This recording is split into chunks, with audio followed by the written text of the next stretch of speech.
Pendant un mariage, la serveuse reste figée en découvrant que le marié millionnaire est son mari déclaré mort il y a 9 ans.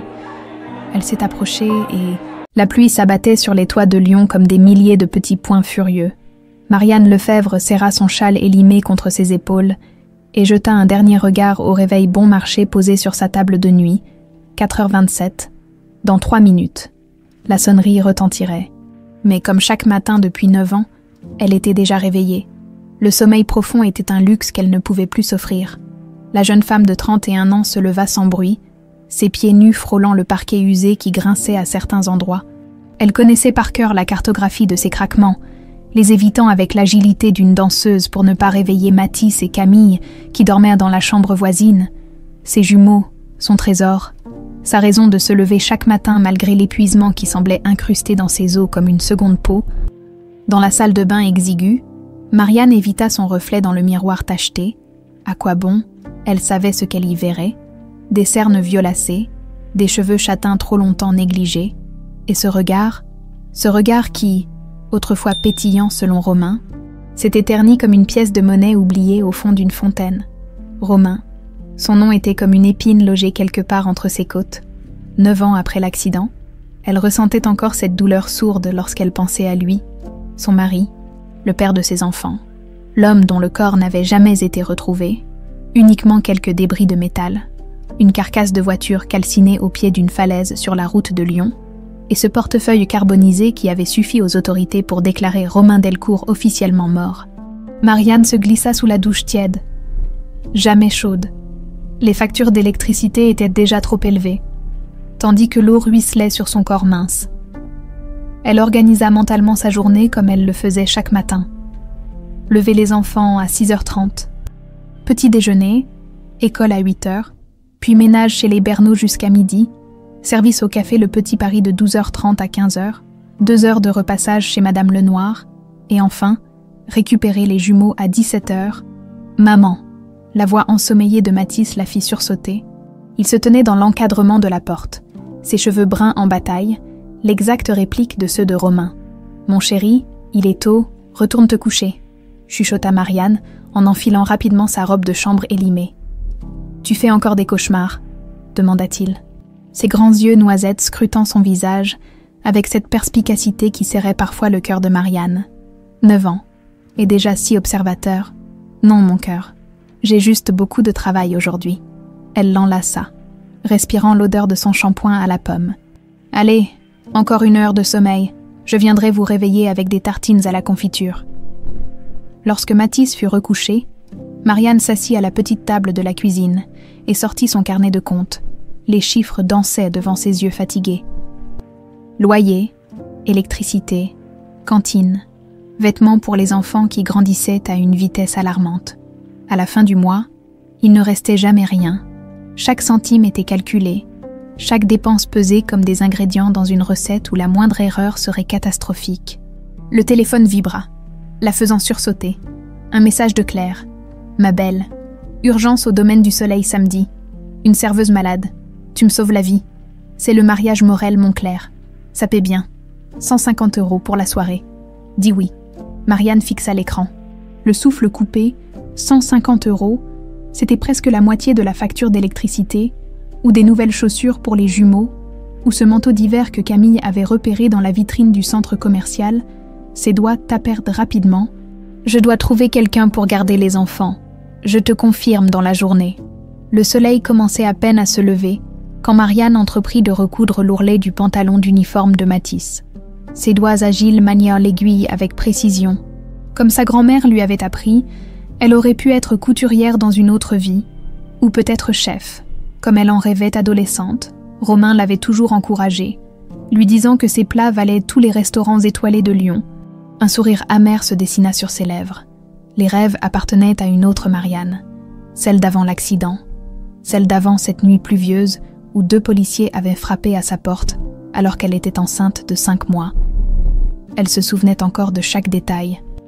L'eau qui s'infiltrait sous la porte d'entrée, formant une petite flaque sur le carrelage, l'expression gênée du plus jeune des 2 officiers, les mots qui semblaient venir de très loin, comme à travers un brouillard épais, accident, falaise, voiture en feu, Je suis désolée, madame.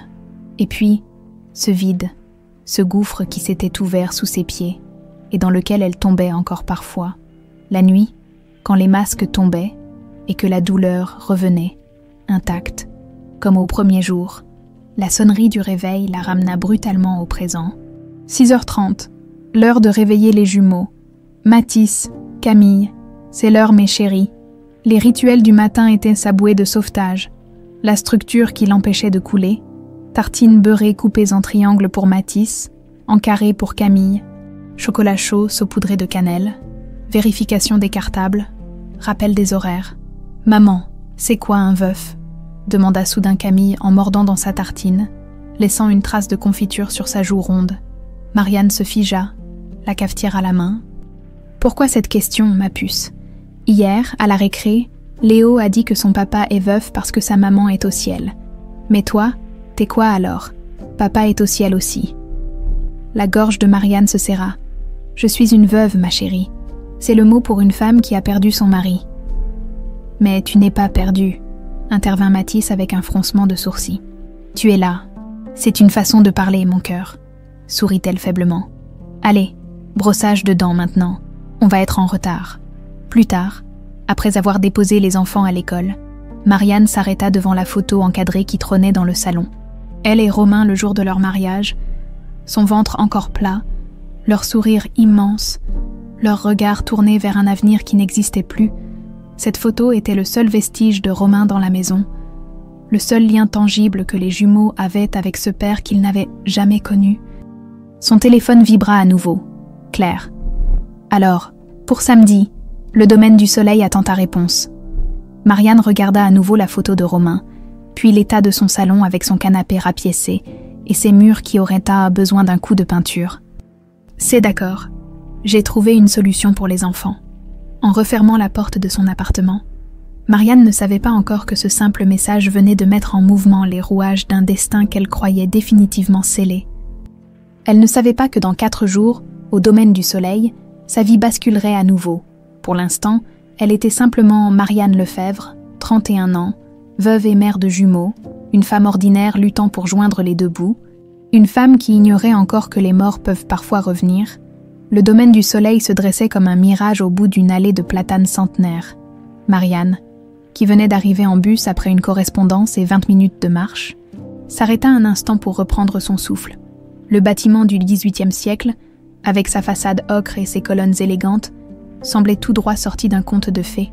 Un de ces contes où les jeunes servantes n'étaient certainement pas les héroïnes. « Marianne, enfin !» Claire accourut vers elle, ses talons claquant sur les graviers immaculés. « Tu es superbe, le noir te va à ravir. » Marianne lissa sa jupe de serveuse d'un geste nerveux. L'uniforme, prêté par Claire, était un peu serré à la taille, mais ferait l'affaire. Sa dernière expérience dans un événement aussi luxueux remontait à plus de 10 ans, quand elle avait servi au gala de charité, où Romain l'avait remarqué pour la première fois. « Merci de m'avoir incluse, Claire. Les enfants sont chez Madame Perrin jusqu'à minuit. J'ai un peu de marge. Tu vas adorer le buffet. C'est du jamais vu. » Le marié a insisté pour avoir du caviar pétrocian et des truffes blanches d'Alba. À ces tarifs-là, on se demande s'il ne ferait pas mieux d'acheter une maison, chuchota Claire en entraînant Marianne vers l'arrière du domaine. Dans les cuisines, l'effervescence régnait. Chefs et commis s'affairaient autour de compositions florales comestibles et de tours de macarons pastel. Marianne fut rapidement briefée par le maître d'hôtel, un homme à l'accent distingué qui insista sur la nécessité d'être invisible mais omnisciente auprès des invités. Servez toujours par la gauche, débarrassez par la droite, et surtout, pas un mot sur les mariés. La presse People rôde, conclut-il avec un regard appuyé. À 19h précises, les premiers invités commencèrent à arriver. Marianne, plateau de champagne en main, circulait avec une grâce retrouvée entre les groupes de convives, robes de haute couture, bijoux scintillants, parfums capiteux. Elle évoluait dans un univers parallèle où une seule tenue devait coûter l'équivalent de 3 mois de son salaire cumulé. « Aîné, tu sais ce qu'Adrien m'a dit, que c'était l'acquisition du siècle. 6 hôtels d'un coup, la famille Moncler n'a pas pu résister à son offre, » expliquait un homme en smoking à son voisin, un verre de champagne à la main. Morel a toujours eu le nez pour les affaires. Rappelle-toi comment il a débarqué de nulle part il y a 8 ans et a tout raflé sur le marché immobilier de la côte. » Marianne tressaillit légèrement en entendant ce nom. Morel. Le marié s'appelait Adrien Morel. Claire le lui avait dit. Un entrepreneur brillant qui épousait l'héritière d'une dynastie hôtelière. Une success story comme les magazines économiques les adoraient, les heures passèrent, rythmées par les va-et-vient entre la salle et les cuisines. Marianne surprit quelques regards appréciateurs.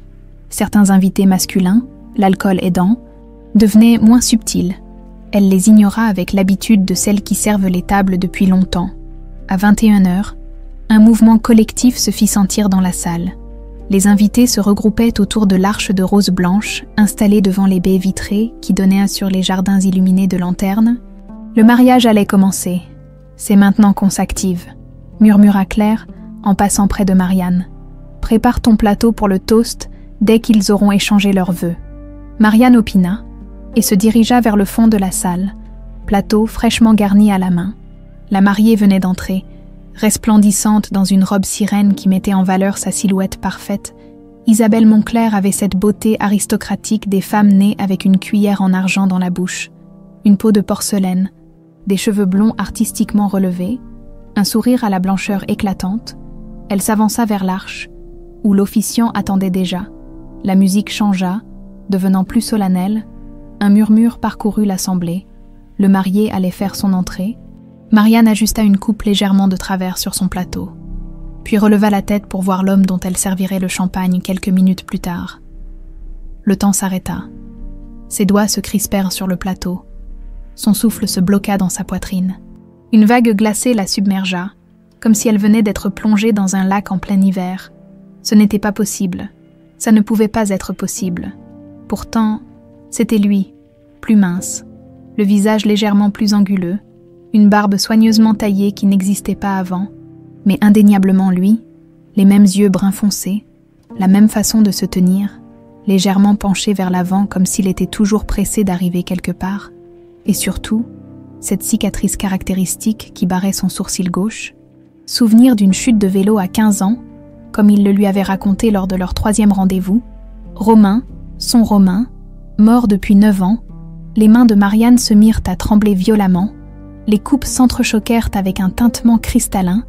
Elle voulut reculer, mais son corps refusait d'obéir. C'était comme si ses pieds étaient soudés au parquet ciré du domaine du soleil.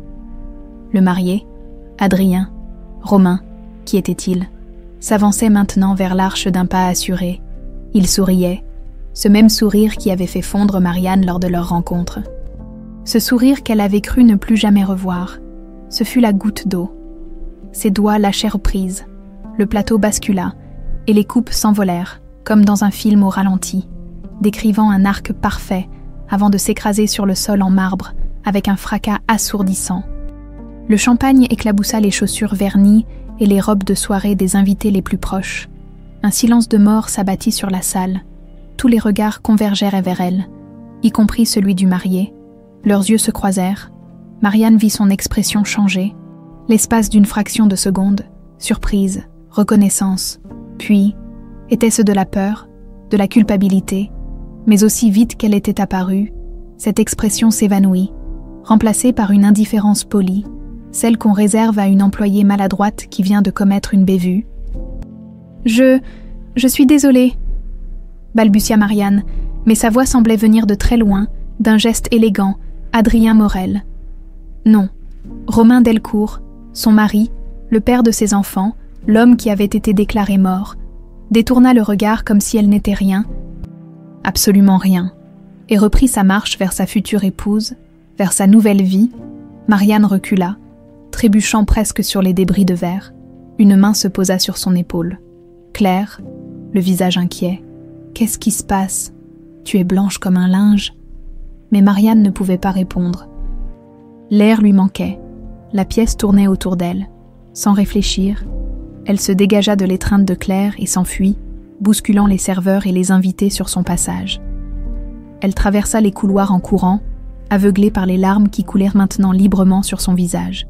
Son esprit était un chaos d'émotions contradictoires, choc, incrédulité, mais surtout une douleur viscérale, comme si on venait de rouvrir une blessure qu'elle croyait cicatrisée depuis longtemps.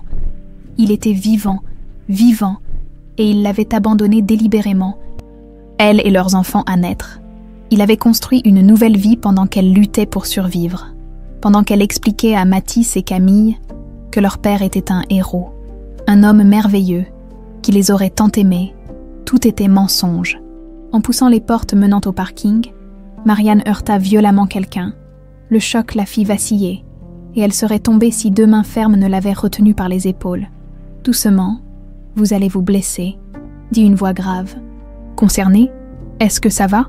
À travers ses larmes, Marianne distingua un homme d'une quarantaine d'années, les tempes légèrement grisonnantes, le regard sombre et attentif. Il portait un costume de bonne facture, mais sans l'ostentation de la plupart des invités du mariage. « Je dois partir », articula-t-elle en essayant de se dégager. « Vous êtes en état de choc », constata-t-il calmement. « Laissez-moi vous aider. Je m'appelle Damien Rousseau. » Il sortit un mouchoir de sa poche et le lui tendit. Un vrai mouchoir en tissu. Avec des initiales brodées, Marianne le prit machinalement et essuya ses joues. « Merci, mais je dois vraiment... »« Vous ne pouvez pas conduire dans cet état, » affirma-t-il. « Permettez-moi de vous raccompagner. » Quelque chose dans sa voix posée, dans son regard exempt de jugement, fit céder les dernières résistances de Marianne. Elle hocha la tête, soudain trop épuisée pour lutter. Elle ne savait pas encore que Damien Rousseau, architecte renommé et invité discret du mariage Morel-Moncler, allait devenir bien plus qu'un simple sauveur providentiel en cette soirée cauchemardesque. Pour l'instant, elle se laissa guider jusqu'à sa voiture. Une berline allemande discrètement luxueuse. Comme l'homme lui-même, derrière eux, la musique de la cérémonie reprenait, comme si rien ne s'était passé, comme si le monde n'avait pas basculé pour Marianne Lefebvre. 3 jours s'étaient écoulés depuis la scène du domaine du soleil, mais pour Marianne, chaque minute restait imprégnée de cette révélation foudroyante. Assise devant l'écran de son ordinateur portable d'occasion, elle fixait la page de recherche comme si elle pouvait en extraire des réponses par la seule force de son regard. Adrien Morel, le nom sonnait faux, comme une mauvaise traduction. Pourtant, les dizaines d'articles qui s'affichaient racontaient tous la même histoire. L'ascension fulgurante d'un entrepreneur visionnaire, parti de rien pour bâtir un empire immobilier en moins de 10 ans, son arrivée sur la Côte d'Azur 8 ans auparavant, sa première acquisition stratégique, puis la succession de coups d'éclat qui l'avait propulsé dans le cercle fermé des hommes d'affaires les plus en vue de France. La photo en une de Business Hebdo montrait un Romain. Non, Adrien, souriant avec assurance, costume sur mesure et regard conquérant. Rien à voir avec le jeune représentant commercial aux ambitions modestes qu'elle avait épousé. Rien à voir non plus avec l'homme qui lui avait promis de toujours être là, dans les bons comme dans les mauvais moments. « Maman, tu vas encore travailler longtemps. » Mathis se tenait dans l'encadrement de la porte, son ours en peluche élimé sous le bras. Marianne ferma précipitamment l'ordinateur. « Non, mon cœur, j'ai presque fini. Tu n'arrives pas à dormir. J'ai fait un cauchemar. » Il vint se blottir contre elle, et Marianne sentit son cœur se serrer. Mathis avait les mêmes yeux que Romain, la même fossette au menton. Cette ressemblance, autrefois source de réconfort, lui faisait maintenant l'effet d'une lame entre les côtes. C'était quoi, ce cauchemar ? Je cherchais papa dans une grande maison avec plein de portes, mais quand j'ouvrais une porte, il y avait juste une autre porte derrière, et j'entendais sa voix, mais je ne pouvais jamais le trouver. Marianne ravala le sanglot qui menaçait de l'étrangler. Comment était-ce possible ? Comment Mathis pouvait-il rêver de son père maintenant ? Comme s'il avait perçu, d'une manière inexplicable, que Romain était revenu des morts. Ce n'était qu'un rêve, murmura-t-elle en caressant ses cheveux. « Allez, retournons te coucher, demain. C'est école. » Une fois Mathis rendormi, Marianne reprit sa recherche obsessionnelle. L'article de la Tribune mentionnait le mariage imminent d'Adrien Morel avec Isabelle Moncler, décrit comme « l'union stratégique de 2 empires ». Pas un mot sur la catastrophe de la cérémonie.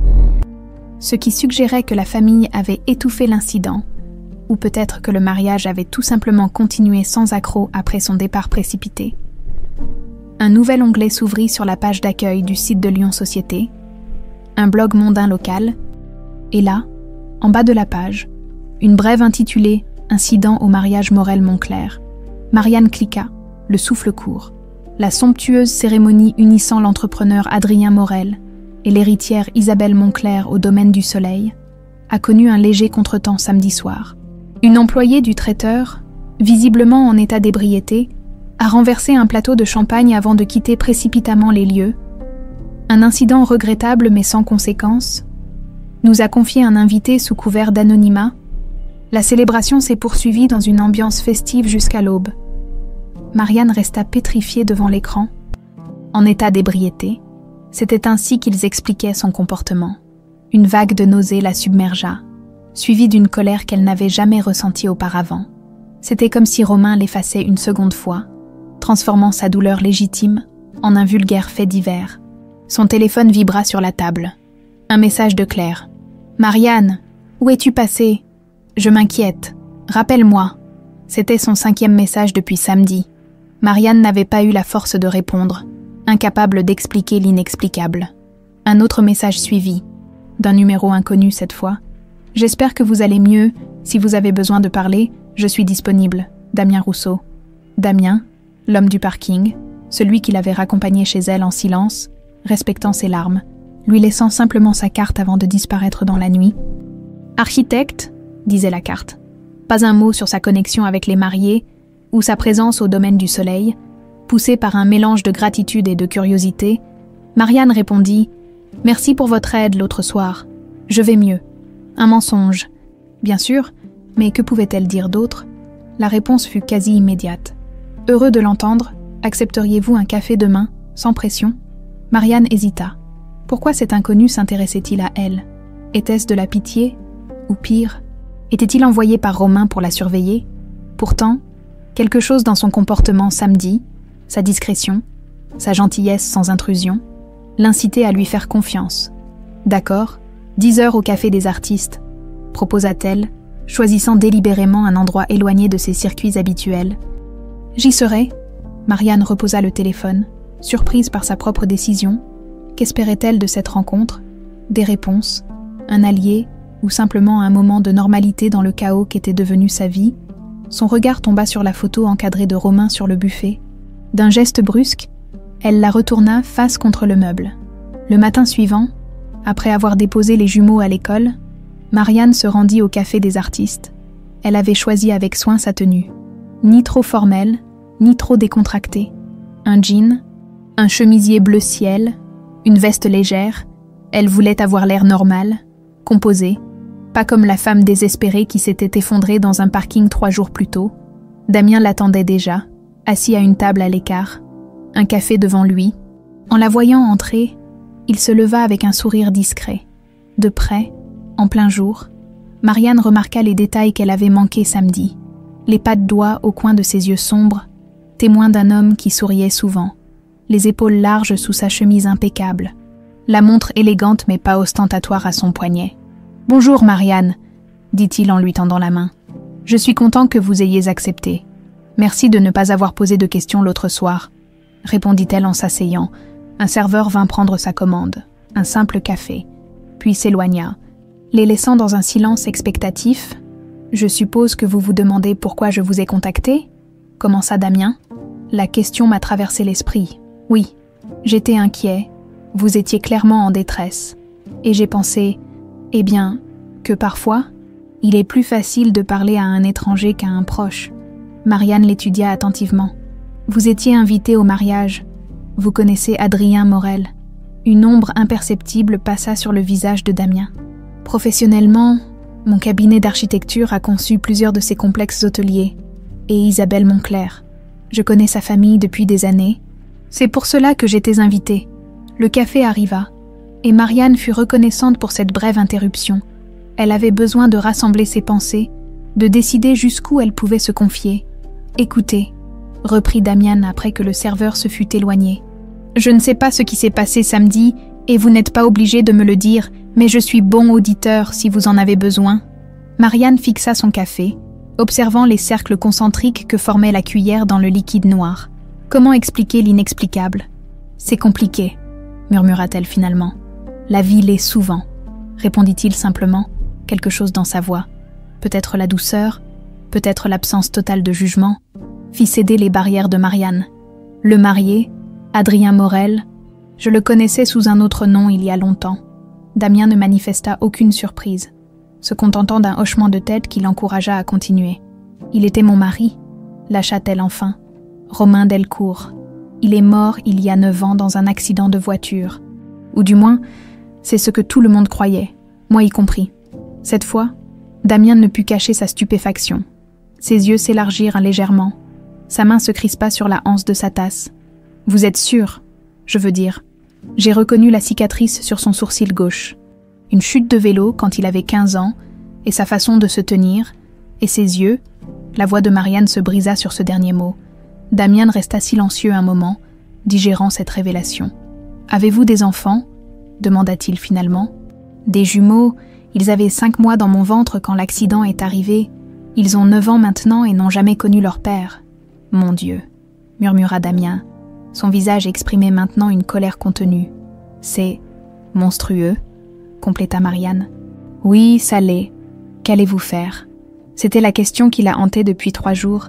Qu'allait-elle faire de cette vérité dévastatrice, la révéler au monde, confronter Romain, protéger ses enfants à tout prix? Je ne sais pas, admit-elle. Pour l'instant, j'essaie juste de comprendre comment l'homme que j'ai pleuré pendant des années a pu nous abandonner volontairement pour se réinventer en millionnaire. Damien la regarda intensément, comme s'il pesait soigneusement ses prochains mots. Marianne, je pense que vous devriez être prudente. Des hommes comme Mo, comme votre ex-mari ont du pouvoir, des relations. Ils peuvent faire beaucoup de mal quand ils se sentent menacés. Vous pensez que je le menace, s'étonna-t-elle. Votre simple existence menace tout ce qu'il a construit, sa nouvelle identité, son mariage, sa réputation. Tout repose sur la mort de Romain Delcourt. Marianne frissonna malgré la chaleur du café. Damien avait raison, bien sûr. Elle était un fantôme du passé. Une anomalie dans l'histoire parfaite qu'Adrien Morel s'était fabriquée. « Je devrais peut-être vous laisser tranquille, » dit-elle en faisant mine de se lever. « Je ne veux pas vous impliquer dans cette histoire. » Damien posa sa main sur la sienne, l'arrêtant dans son geste. « Au contraire, » dit-il doucement, « je pense que vous avez besoin d'un allié. Et je voudrais être cet allié, si vous me le permettez. » Leurs regards se croisèrent, et Marianne y lut une détermination qui l'ébranla. Pourquoi cet homme qu'elle connaissait à peine voulait-il l'aider? Quel était son intérêt dans cette affaire? Avant qu'elle puisse poser ses questions, son téléphone sonna. L'école des jumeaux. Madame Lefebvre. C'est Madame Durand, la directrice. Pourriez-vous venir rapidement? Votre fils Mathis a eu un incident. J'arrive tout de suite, répondit Marianne. Le cœur battant. Qu'est-il arrivé? Il a trouvé des photos du mariage Morel-Moncler sur Internet pendant la classe d'informatique. Il dit avoir reconnu sa mère sur une des images. Il est très perturbé et demande des explications. Le sang de Marianne se glaça dans ses veines. Elle raccrocha, le regard perdu dans le vide. « Un problème ?» demanda Damien, inquiet. « Mon fils a vu les photos du mariage. Il m'a reconnu. Il pose des questions. » Et comme si le destin voulait achever de la tourmenter, un texto de Claire arriva à cet instant. « Marianne, il faut absolument qu'on parle. Je sais qui est Adrien Morel. Je sais pourquoi tu as réagi comme ça. Appelle-moi, c'est important. Maman, c'était toi sur la photo, n'est-ce pas ?» Mathis fixait Marianne avec une intensité troublante pour un enfant de 9 ans. Assis sur le canapé du salon, il tenait fermement la main de sa sœur, comme pour puiser du courage. Camille, elle, regardait alternativement son frère et sa mère avec confusion. Marianne s'assit face à eux, les mains jointes pour masquer leur tremblement. Après avoir récupéré Mathis à l'école, elle avait également fait sortir Camille, prétextant un rendez-vous médical. Damien s'était discrètement éclipsé après l'avoir raccompagnée, promettant de rester disponible si elle avait besoin de quoi que ce soit. « Oui, c'était moi, » admit-elle doucement. « J'ai travaillé à un mariage samedi dernier. »« Pourquoi tu ne nous l'as pas dit ?» demanda Mathis. « Et pourquoi tu as renversé les verres sur les gens ?» ajouta Camille, qui avait manifestement vu les mêmes photos. Madame Durand dit que c'est pas bien de gaspiller. Marianne esquissa un sourire triste. Comment expliquer l'inexplicable à des enfants de 9 ans? Comment leur dire que le père qu'ils avaient appris à vénérer comme un souvenir précieux était en réalité un homme qui les avait délibérément abandonnés? « J'ai eu un malaise », répondit-elle prudemment. « Parfois, les adultes ne se sentent pas bien, et c'est à cause du monsieur », coupa Mathis. « Celui qui se mariait. » Marianne sentit son cœur s'arrêter. « Pourquoi tu dis ça? Parce que sur la photo, Tu le regardes comme si tu avais vu un fantôme, et après, dans la voiture, tu as dit que tu avais vu un fantôme. Je t'ai entendu parler toute seule. » Des larmes brûlantes montèrent aux yeux de Marianne.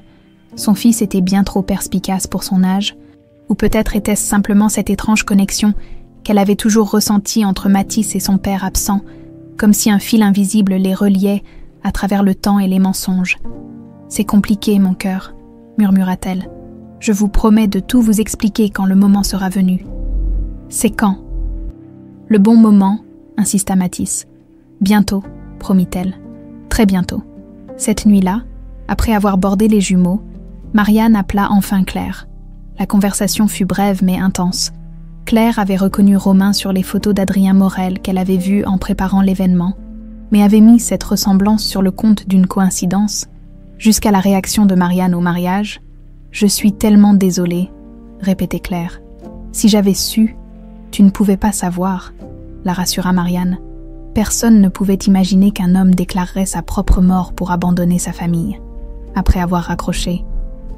Marianne resta immobile dans la cuisine silencieuse, regardant la pluie frapper contre les fenêtres. Le même type de pluie que la nuit où les policiers étaient venus lui annoncer l'accident. Une nuit qui n'avait été qu'un mensonge élaboré. La sonnette retentit, la faisant sursauter, il était presque 22 heures. Qui pouvait bien venir à cette heure? Prudente, elle s'approcha de la porte et regarda par le judas. Son sang se glaça. Romain, non, Adrien, se tenait sur son palier, les cheveux plaqués par la pluie, le visage tendu. Marianne recula instinctivement, comme si la porte pouvait s'effondrer à tout moment. Comment avait-il trouvé son adresse? Que voulait-il? La sonnette retentit à nouveau, plus insistante. « Je sais que tu es là, Marianne », dit une voix étouffée par la porte. Cette voix qu'elle avait cru ne plus jamais entendre. « Il faut qu'on parle ».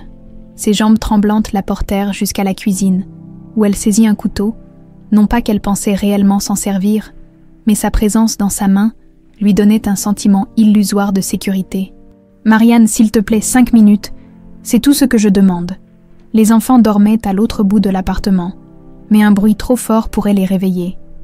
La dernière chose que Marianne voulait était qu'ils rencontrent leur père dans ces circonstances.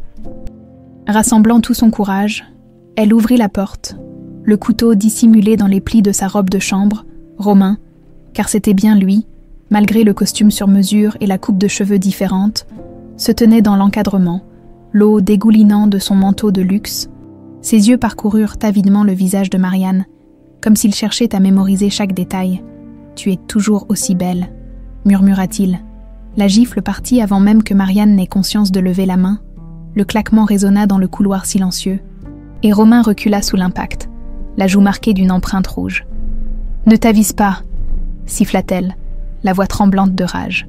« Ne t'avise pas de me parler comme si nous étions de vieux amis qui se retrouvent. » Il baissa les yeux, acceptant la gifle comme un dû. « Je mérite pire, je sais. Qu'est-ce que tu veux ?» demanda-t-elle, le couteau maintenant visible dans sa main. « Comment as-tu trouvé mon adresse ? Je t'en prie, laisse-moi entrer, » plaida-t-il, en jetant un regard nerveux vers les escaliers. « Je ne peux pas rester dehors. C'est trop risqué. » Quelque chose dans son attitude. Une peur réelle, une urgence qui ne semblait pas feinte, poussa Marianne à s'écarter légèrement.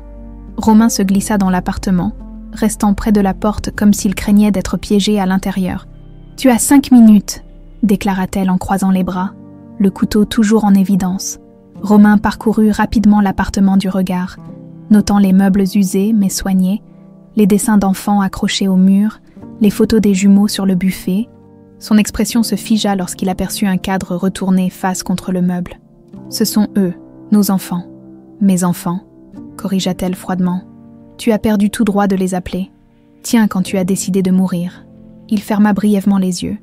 Comme sous l'effet d'une douleur physique, « Je suis venue te demander. » « Ton silence. »« Mon silence. » répéta Marianne, incrédule. « Je sais que c'est beaucoup demandé. Après tout ce que... Écoute, ma situation est compliquée. Je suis sous enquête pour fraude. Mes ennemis cherchent la moindre faille pour m'abattre. Si on apprend que j'ai falsifié ma mort il y a 9 ans, tout s'écroule. Mon entreprise, ma réputation, tout. » Marianne le dévisagea, stupéfaite par tant d'égoïsme. « Et c'est censé m'importer parce que... »« Je peux te dédommager, » proposa-t-il en sortant une enveloppe de sa veste. 50 000 € en liquide, un nouveau départ pour toi et les enfants, et ce n'est qu'un début. Marianne fixa l'enveloppe comme si elle contenait du poison. Tu crois que c'est une question d'argent? Tout est une question d'argent. Marianne, j'ai appris ça à mes dépens. Sors de chez moi, articula-t-elle, la voix tremblante de fureur. Marianne, sois raisonnable, pense aux enfants, avec cet argent, tu pourrais leur offrir tellement plus. Des vacances, des vêtements de marque. Une meilleure école. Mathis et Camille n'ont pas besoin de ton argent. Ils ont besoin d'une mère qui puisse se regarder dans le miroir sans avoir honte. Maintenant, sors. Romain fit un pas vers elle, la main tendue en un geste apaisant. Marianne, je t'en prie. Un pas de plus et je hurle, menaça-t-elle. Je réveille tout l'immeuble, les enfants y compris. Tu veux les rencontrer comme ça, avec leur mère tenant un couteau et leur père disparu offrant des pots de vin. Il s'immobilisa. Vaincu, garde l'argent quand même, dit-il en posant l'enveloppe sur la table basse. Considère ça comme des arriérés de pension alimentaire. Marianne eut un rire sans joie. 9 ans de pension alimentaire. Tu crois vraiment que cette somme couvre ne serait-ce qu'une fraction de ce que j'ai dépensé pour élever tes enfants seuls? Des nuits sans sommeil quand ils étaient malades, des heures supplémentaires pour payer leurs fournitures scolaires, des repas sautés pour qu'ils aient des chaussures neuves. La culpabilité traversa le visage de Romain comme une ombre. « Je sais que j'ai fait une erreur monumentale. »« Une erreur », s'étrangla Marianne. « Tu appelles ça une erreur? Tu as simulé ta mort, Romain. Tu nous as abandonnés quand j'étais enceinte de 5 mois. Tu as laissé tes propres enfants grandir en croyant que leur père était mort.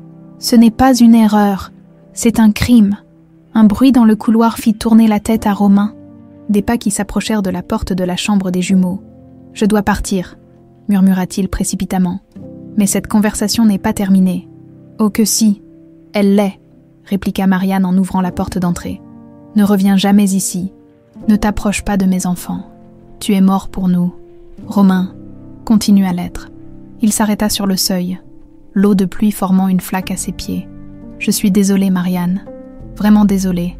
Désolée pourquoi exactement ?» demanda-t-elle. Les larmes aux yeux malgré sa résolution de rester forte. Pour être partie ou pour être revenue? Sans attendre sa réponse, elle referma la porte et s'effondra contre le battant, les jambes cédant sous son poids.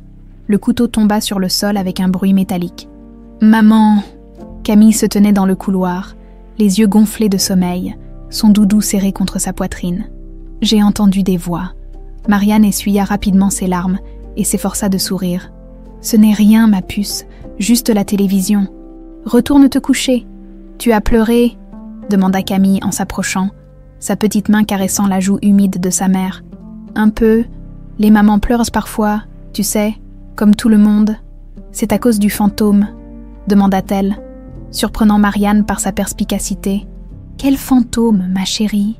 Celui dont Mathis a parlé. Le fantôme que tu as vu au mariage. » Marianne serra sa fille contre elle, inspirant l'odeur de shampoing à la fraise de ses cheveux. « Les fantômes ne peuvent pas nous faire de mal. Tu sais, ils n'existent que si on leur donne du pouvoir. Alors, n'aie pas peur, maman, » murmura Camille en bâillant. « Je te protégerai des fantômes. » Une fois Camille rendormie, Marianne ramassa l'enveloppe laissée par Romain. Elle la retourna entre ses doigts, tentée de la jeter aux ordures sans même l'ouvrir. Mais les factures impayées empilées sur le comptoir de la cuisine lui rappelèrent sa réalité quotidienne. Avec un soupir de défaite, elle glissa l'enveloppe dans le tiroir de la commode. Elle déciderait plus tard ce qu'elle en ferait. Son téléphone vibra.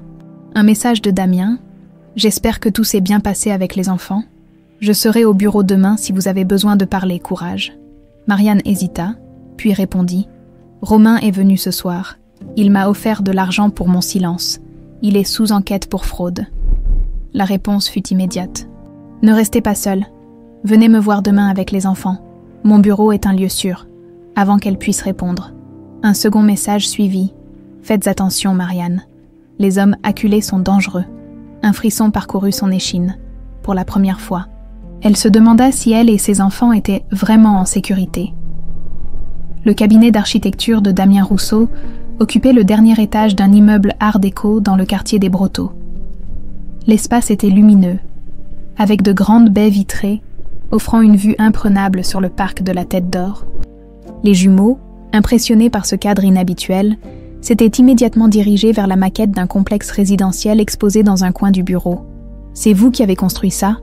demanda Mathis, fasciné par les minuscules arbres et les petites voitures disposées autour des bâtiments. « J'ai dessiné les plans », répondit Damien avec un sourire. « Mais ce sont d'autres personnes qui construisent les vrais bâtiments. » Marianne observait cet échange, étonnée par la facilité avec laquelle Damien communiquait avec ses enfants.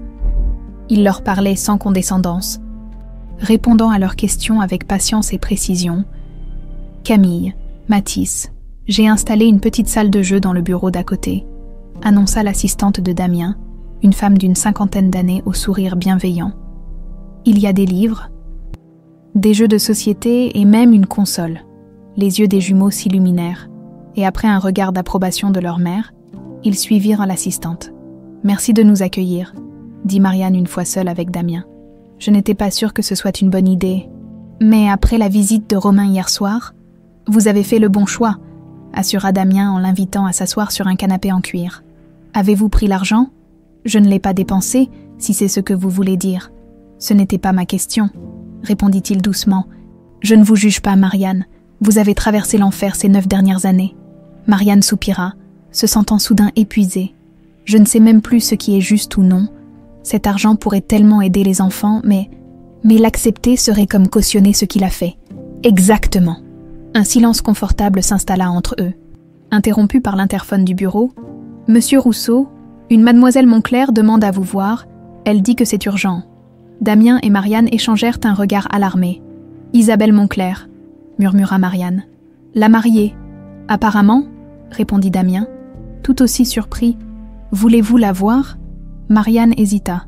Une partie d'elle était terrifiée à l'idée de faire face à la femme que Romain avait choisie, celle qui avait tout ce que Marianne n'avait pas, argent, statut social, et jusqu'à récemment, l'amour de Romain, mais une autre partie d'elle, plus profonde et plus courageuse, voulait confronter cette réalité. « Oui, » décida-t-elle, « faites-la monter. » Isabelle Moncler apparut dans l'embrasure de la porte quelques minutes plus tard, en personne. Sans la robe de mariée et le maquillage sophistiqué, elle paraissait plus jeune et plus vulnérable que Marianne ne l'aurait imaginé. Ses yeux étaient rougis, comme si elle avait pleuré récemment. « Damien, je suis désolée de débarquer comme ça, mais je devais... » Elle s'interrompit en apercevant Marianne. « Oh, vous êtes là. Vous me connaissez ?» s'étonna Marianne. « Je vous ai reconnu dès que je vous ai vu au domaine du Soleil, » répondit Isabelle en s'avançant dans la pièce. « Les photos de Romain et vous étiez partout dans son appartement de Nice quand nous nous sommes rencontrés. Il les a enlevés juste après, prétextant qu'il était temps de tourner la page sur cette tragédie. » Marianne accusa le coup. Ainsi, Romain avait conservé leurs photos pendant des années après sa disparition, avant de les faire disparaître à l'arrivée d'Isabelle. « Asseyez-vous, Isabelle, » proposa Damien. « Vous voulez un café, un thé, un whisky, si vous en avez ?» répliqua-t-elle avec un rire sans joie. Mais un café fera l'affaire. Une fois installée face à Marianne, Isabelle l'observa avec une intensité dérangeante. « Alors c'est vrai, vous êtes bien Marianne Lefebvre, la veuve de Romain Delcourt. » Elle secoua la tête. « Sauf qu'il n'est pas mort, n'est-ce pas? Il vous a abandonné, tout comme il vient de m'abandonner. Il a annulé le mariage ?» demanda Marianne, surprise. « Non, je l'ai annulé. Après votre apparition, j'ai engagé un détective privé. Il n'a pas fallu longtemps pour découvrir qu'Adrien Morel n'existait que depuis 8 ans. Avant cela, pas de certificat de naissance, pas de dossier scolaire, rien. Comme s'il avait émergé de nulle part. » Damien servit 3 cafés, ajoutant une dose généreuse de cognac dans celui d'Isabelle. Quand j'ai confronté Romain avec ces informations, il a tout nié, bien sûr. Il a prétendu que le détective était incompétent, que j'étais paranoïaque, mais j'ai vu son regard quand vous avez fait tomber ce plateau. Il vous a reconnu. « Je suis désolée, » murmura Marianne. « Je n'avais aucune idée de... » « Ne vous excusez pas, » l'interrompit Isabelle. « Vous êtes une victime, tout comme moi, juste à un niveau différent. » Elle but une gorgée de café alcoolisé. « J'étais venue voir Damien pour lui demander de témoigner dans la procédure d'annulation. Je ne savais pas que vous seriez là, mais c'est encore mieux. »« Témoigner, » répéta Damien, fronçant les sourcils. « Romain, ou Adrien, peu importe, affirme que je rompe nos fiançailles sans motif valable. Il veut faire appliquer la clause de rupture de notre contrat prénuptial. 3 millions d'euros de pénalité. C'est grotesque, s'exclama Marianne. Il vous a menti sur son identité. Exactement. C'est pourquoi j'ai besoin de témoins, Damien. Tu as vu sa réaction au mariage. Et vous, Madame Lefebvre, vous êtes la preuve vivante de sa fraude. Marianne se leva et marcha jusqu'à la fenêtre. La perspective de s'exposer publiquement, de faire entrer cette histoire sordide dans la sphère juridique, l'effrayait. Les conséquences pour ses enfants pourraient être dévastatrices. Mes enfants ne savent pas, dit-elle finalement. Ils croient que leur père est mort en héros. Isabelle la rejoignit à la fenêtre. À la lumière naturelle, Marianne pouvait voir les cernes sous son maquillage soigné, les traces d'une nuit sans sommeil. J'avais prévu une lune de miel aux Maldives, dit Isabelle avec un sourire triste. Nous devions partir dimanche. Les billets sont payés. L'hôtel réservé. Tout ça pour un mensonge. Un sentiment étrange de solidarité naquit entre les deux femmes. Deux étrangères liées par le même homme, par la même trahison. « Avez-vous parlé à Romain depuis l'incident ?» demanda Isabelle. « Il est venu chez moi hier soir, » admit Marianne. « Il m'a offert de l'argent pour que je me taise. Il a dit qu'il était sous enquête pour fraude et que la révélation de sa fausse mort pourrait tout détruire. » Isabelle laissa échapper un petit rire amer. « Bien sûr qu'il est sous enquête.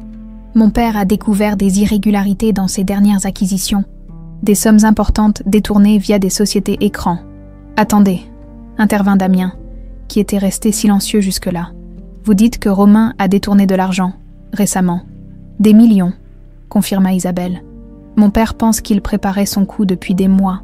Le mariage n'était qu'une façade pour gagner la confiance des investisseurs. » Damien et Marianne échangèrent un regard lourd de sens. Si Romain avait déjà fui une fois en simulant sa mort, qu'est-ce qui l'empêcherait de recommencer ? « Je dois récupérer les enfants, » dit soudain Marianne, prise d'un sentiment d'urgence. « Ils sont dans la pièce d'à côté. »« Des enfants, » répéta Isabelle, visiblement choquée. « Il a des enfants. Des jumeaux. Ils avaient 5 mois dans mon ventre quand il a disparu. » Le visage d'Isabelle se décomposa. « Oh mon Dieu, c'est pire que je ne l'imaginais. Comment a-t-il pu ?» La porte du bureau s'ouvrit brusquement, laissant entrer les jumeaux. Mathis tenait un magazine dans ses mains. « Maman, regarde, le monsieur est dans un journal », s'exclama-t-il en brandissant un exemplaire d'architecture moderne, où Damien figurait en couverture. Camille, quant à elle, observait Isabelle avec curiosité. « Vous êtes la princesse du mariage ?» déclara-t-elle après un moment. « Celle des photos. » Isabelle resta figée, dévisageant les enfants avec une émotion que Marianne ne put déchiffrer. Était-ce de la pitié, de la culpabilité, de la fascination ? « Bonjour », dit finalement Isabelle en se penchant légèrement. « Je m'appelle Isabelle, et vous ? Je suis Camille, et lui c'est Mathis. On est jumeaux. Je vois ça, » sourit Isabelle. « Vous avez les mêmes yeux, les yeux de leur père, » murmura Marianne. Assez bas pour que seule Isabelle l'entende, Isabelle releva la tête, une détermination nouvelle animant son regard. « J'ai une proposition à vous faire, Marianne. Une alliance. » « Une alliance ? Contre Romain ? Vous avez ce dont j'ai besoin pour l'annulation sans pénalité, et j'ai les ressources pour vous protéger, vous et vos enfants. »« Me protéger ? De quoi ? De qui ? » corrigea Isabelle. « Romain est dangereux quand il se sent menacé. Croyez-moi, j'en ai fait l'expérience ces derniers jours. » Damien s'approcha, posant une main rassurante sur l'épaule de Marianne. « Isabelle a raison. Vous ne pouvez pas affronter cela seule. » Marianne observa ses enfants qui feuilletaient maintenant le magazine, insouciants, ignorant que leur monde était sur le point de basculer. Puis elle regarda ces deux étrangers, Damien et Isabelle, qui, pour des raisons qu'elle ne comprenait pas encore pleinement, semblaient déterminés à l'aider. « D'accord, » dit-elle finalement. « Quelle est cette proposition ?» avant qu'Isabelle puisse répondre. Son téléphone sonna. Elle jeta un œil à l'écran et fronça les sourcils. « C'est mon père. Il dit que des hommes étranges ont été vus rôdant autour de notre résidence. » Elle leva les yeux vers Marianne, soudain inquiète. « Et ils ont demandé après vous au domaine du soleil. Après moi. Mais qui pourrait... »« Je ne sais pas, » répondit Isabelle. « Mais quelque chose me dit que Romain n'est pas le seul fantôme de votre passé qui revient vous hanter. » Nice. 9 ans plus tôt, Romain Delcourt descendit du train à la gare de Nice avec une seule valise et un nouveau passeport au nom d'Adrien Morel. Le soleil de la Côte d'Azur l'accueillit avec une chaleur qui contrastait avec le froid qui s'était installé dans son âme depuis sa mort. 3 jours plus tôt, il prit une chambre dans un hôtel modeste du Vieux-Nice, paya en liquide et s'assit sur le lit, contemplant ce qu'il venait de faire. Les images se bousculaient dans son esprit. Marianne enceinte, endormie quand il était parti ce matin-là, sans se douter que c'était la dernière fois qu'elle le verrait. Sa voiture poussait dans le ravin. L'explosion soigneusement préparée avec l'aide d'un ancien camarade de lycée, devenu petit délinquant, son portefeuille carbonisé laissé sur place comme preuve de son décès, « C'est mieux ainsi », murmura-t-il pour la 100e fois. « Ils seront plus en sécurité sans moi. » La vérité était plus complexe. Oui, il avait des dettes écrasantes envers des hommes dangereux, des usuriers sans scrupules qui avaient commencé à menacer non seulement lui, mais aussi Marianne. Mais ce n'était pas tout.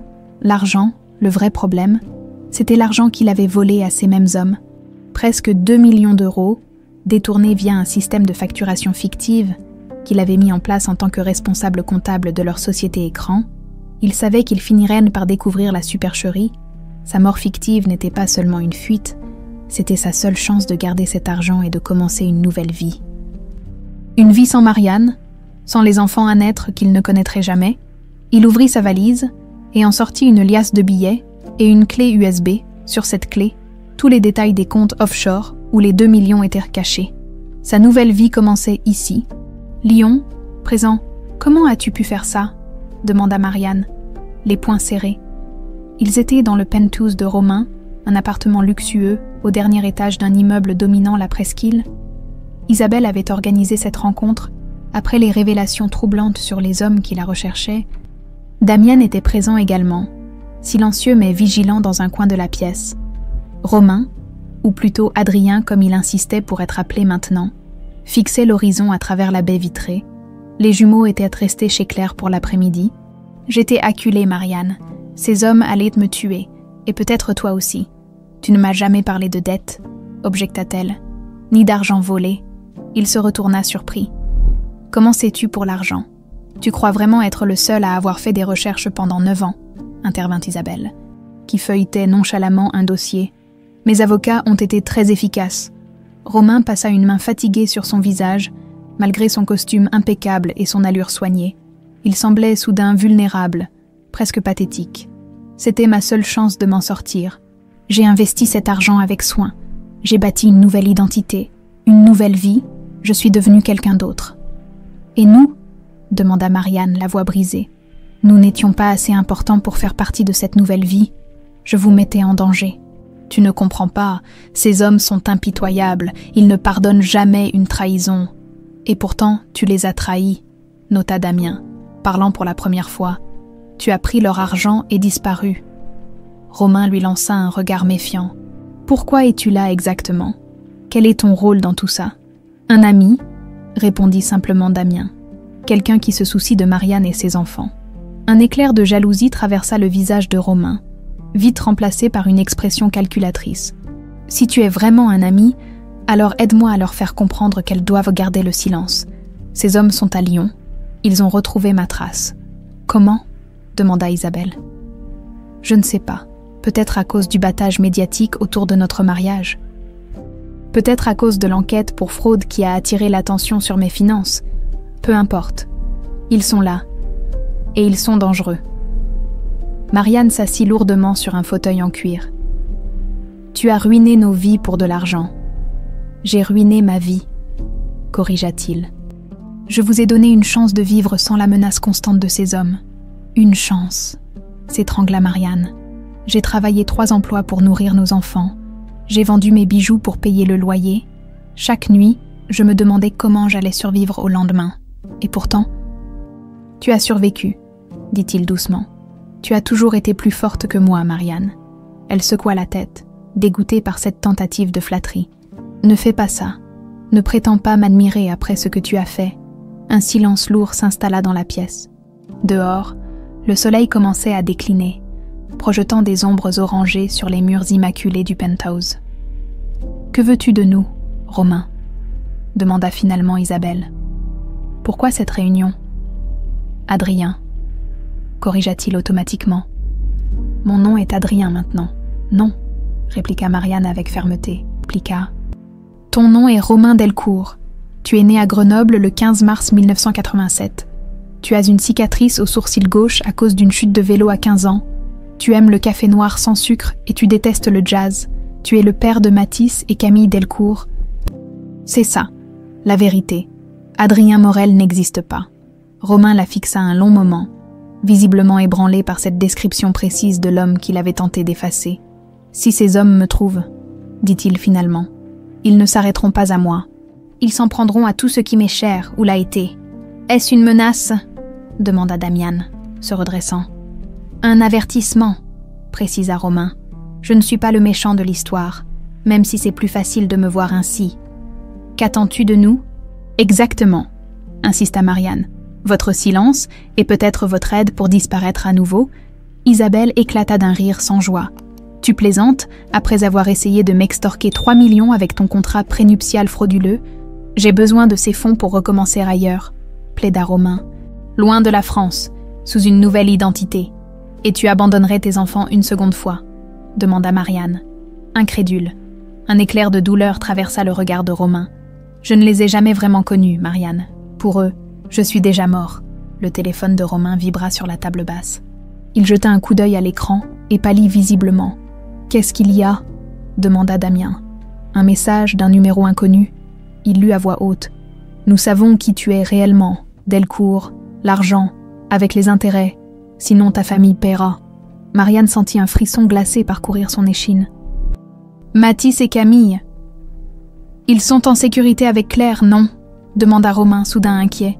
Pour l'instant, répondit-elle en sortant son téléphone, je vais l'appeler. Pendant que Marianne vérifiait que tout allait bien chez Claire. Romain s'approcha de la fenêtre, scrutant la rue en contrebas comme s'il s'attendait à y voir surgir des fantômes. Combien leur dois-tu exactement ? Demanda Damien. Avec les intérêts qu'ils appliquent, près de 5 millions maintenant. Tu as cet argent ? Romain hésita. Une partie ? Pas tout. Et la fraude dont tu es accusé actuellement ? Intervint Isabelle. C'était pour compléter la somme. Il hocha la tête, penaud. Je savais qu'il finirait par me retrouver. Je voulais être prêt. Marianne raccrocha, soulagée. Les enfants vont bien. Claire dit qu'ils regardent un film. Nous devons les mettre en sécurité, déclara Romain. Tous, toi, les enfants, Isabelle, même lui, ajouta-t-il en désignant Damian d'un mouvement de tête. J'ai une propriété sécurisée dans le Luberon, proposa Isabelle. Personnel réduit, système d'alarme sophistiqué, trop prévisible, objecta Romain. Ils connaissent tes biens immobiliers maintenant. J'ai un chalet près de Chamonix, suggéra Damien. Isolé, difficile d'accès, personne ne sait que je le possède, à part mon notaire. Romain le dévisagea avec suspicion. Tu es bien prompte à aider, pourquoi ? Parce que, contrairement à toi, certaines personnes agissent par altruisme, répliqua Damien sèchement, avant que Romain puisse répondre. Un bruit de verre brisé retentit dans l'entrée. Tous se figèrent. La porte d'entrée, murmura Romain. Il y a un escalier de secours par ma chambre, vite. Ils traversèrent l'appartement en silence. Mais au moment où Romain ouvrait la porte de sa chambre, 2 hommes en costume sombre apparurent dans le couloir. Romain Delcourt, dit le plus grand des deux avec un léger accent d'Europe de l'Est. Ou devrais-je dire, Adrien Morel ? Nous avons beaucoup à discuter. Romain recula, poussant instinctivement Marianne derrière lui.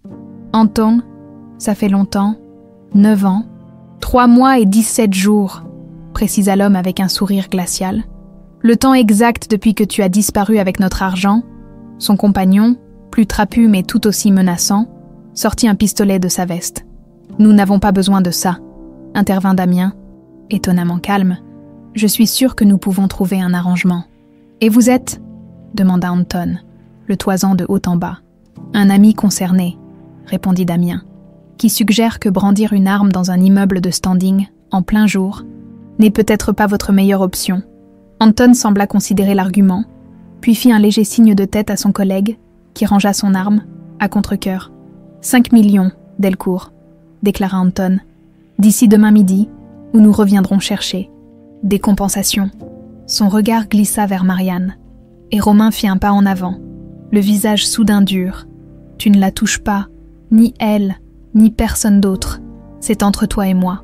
Anton sourit, révélant une dentition parfaite. Comme c'est touchant. Le mari disparu qui protège encore sa femme, mais il est un peu tard pour jouer les héros. Tu ne crois pas? Ils reculèrent vers la porte, gardant toujours le groupe en vue. Demain midi, Delcourt, au café des Arcades, viens seul, avec l'argent. Anton marqua une pause. Oh, et n'essaie pas de disparaître à nouveau. Cette fois, nous te retrouverons, où que tu ailles, et nous commencerons par tes charmants jumeaux. Dès qu'il fut reparti, Marianne s'effondra sur le lit, tremblante. Comment savent-ils pour les jumeaux? Ils ont dû faire des recherches, murmura Romain. Livide, comme Isabelle. Nous devons appeler la police, déclara Damien. Impossible, objecta Romain. Avec l'enquête pour fraude en cours, je serai arrêté immédiatement, et ces hommes ne craignent pas la police. Alors quoi? Demanda Isabelle, qui avait gardé un calme remarquable pendant toute la confrontation. Tu comptes leur donner 5 millions. Je n'ai pas le choix. Il y a toujours un choix, dit Marianne en se relevant, une détermination nouvelle dans le regard. Je vais chercher les enfants chez Claire, puis nous irons au chalet de Damien, tous, et nous élaborerons un plan. Romain la regarda avec un mélange d'admiration et de remords. Je suis tellement désolée, Marianne, pour tout. Garde tes excuses pour plus tard, répondit-elle sèchement.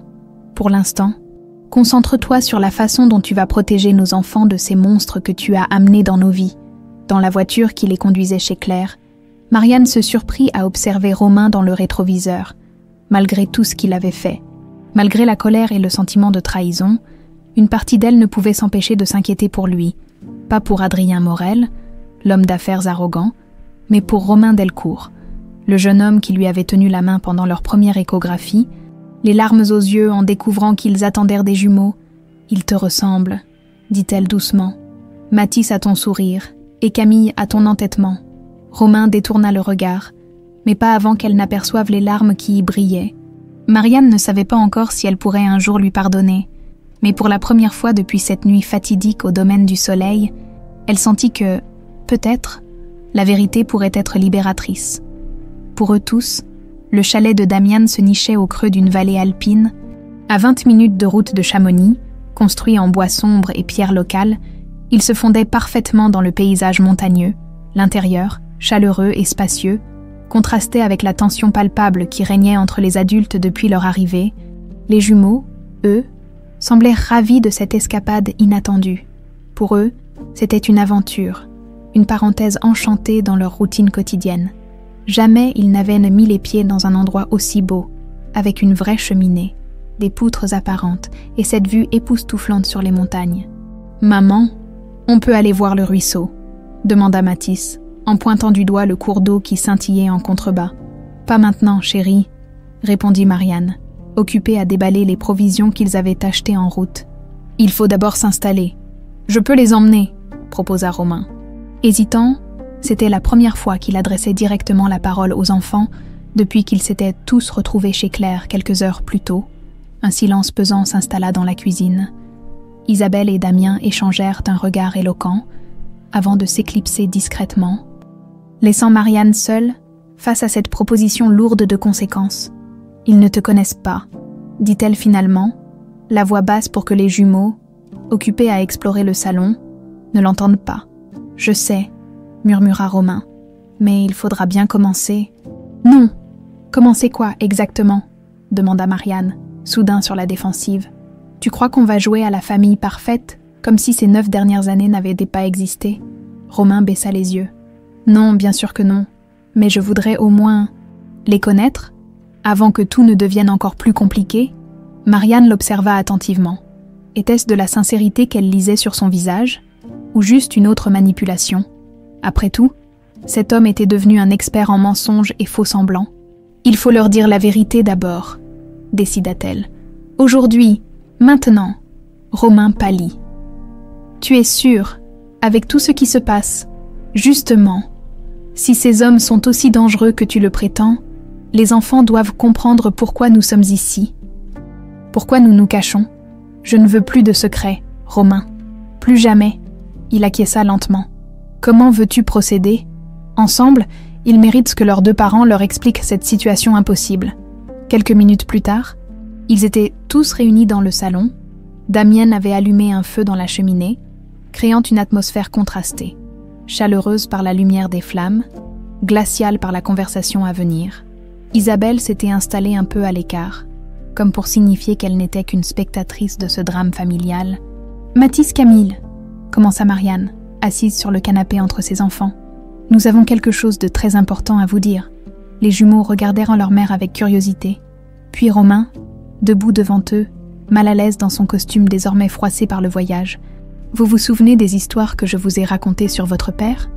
poursuivit Marianne, la gorge serrée. « Sur l'accident qui l'a emmené loin de nous avant votre naissance ?» Mathis hocha la tête solennellement. Camille serra plus fort son doudou contre elle. Comme si elle pressentait quelque chose d'important, ces histoires n'étaient-elles pas tout à fait exactes ? Avoua Marianne, les larmes aux yeux. « Il n'est pas mort dans un accident ?» demanda Mathis, fronçant les sourcils. « Non, » répondit doucement Marianne. « Il n'y a pas eu d'accident. » Un silence lourd s'installa, rompu seulement par le crépitement du feu. Les jumeaux attendaient la suite, confus mais attentifs. « En fait, » reprit Marianne en jetant un regard à Romain, l'invitant à prendre le relais, il s'avança et s'accroupit devant les enfants. À leur hauteur. « En fait, je suis votre père. » Les yeux de Mathis s'écarquillèrent. Camille regarda alternativement sa mère et cet homme étrange, cherchant une confirmation, une explication. « C'est vrai, maman ?» demanda-t-elle d'une petite voix. Marianne hocha la tête, incapable de parler tant l'émotion lui serrait la gorge. « Mais, » intervint Mathis, « si tu es notre père, pourquoi on ne te connaît pas? Pourquoi tu étais pas là ?» La question, directe et innocente, frappa Romain comme un coup de poing. Comment expliquer l'inexcusable à un enfant de 9 ans? « J'ai fait quelque chose de terrible, » commença-t-il, la voix tremblante. « J'ai prétendu être mort pour fuir des problèmes que j'avais causés, des problèmes d'argent, avec des gens dangereux. »« Tu as menti ?» demanda Camille, les sourcils froncés. « Oui, » admit Romain. « J'ai menti à tout le monde, à votre mère, à la police, à vous, d'une certaine façon. Je suis parti vivre ailleurs, sous un autre nom. Tu ne voulais pas de nous. » La voix de Mathis était petite.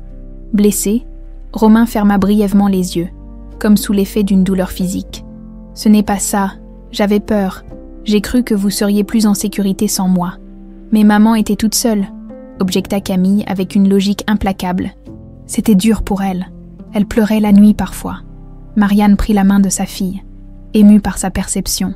Elle n'avait jamais réalisé que Camille l'avait entendue durant ces moments de faiblesse nocturne. « Oui, » confirma Romain. « Ce que j'ai fait a beaucoup fait souffrir votre maman.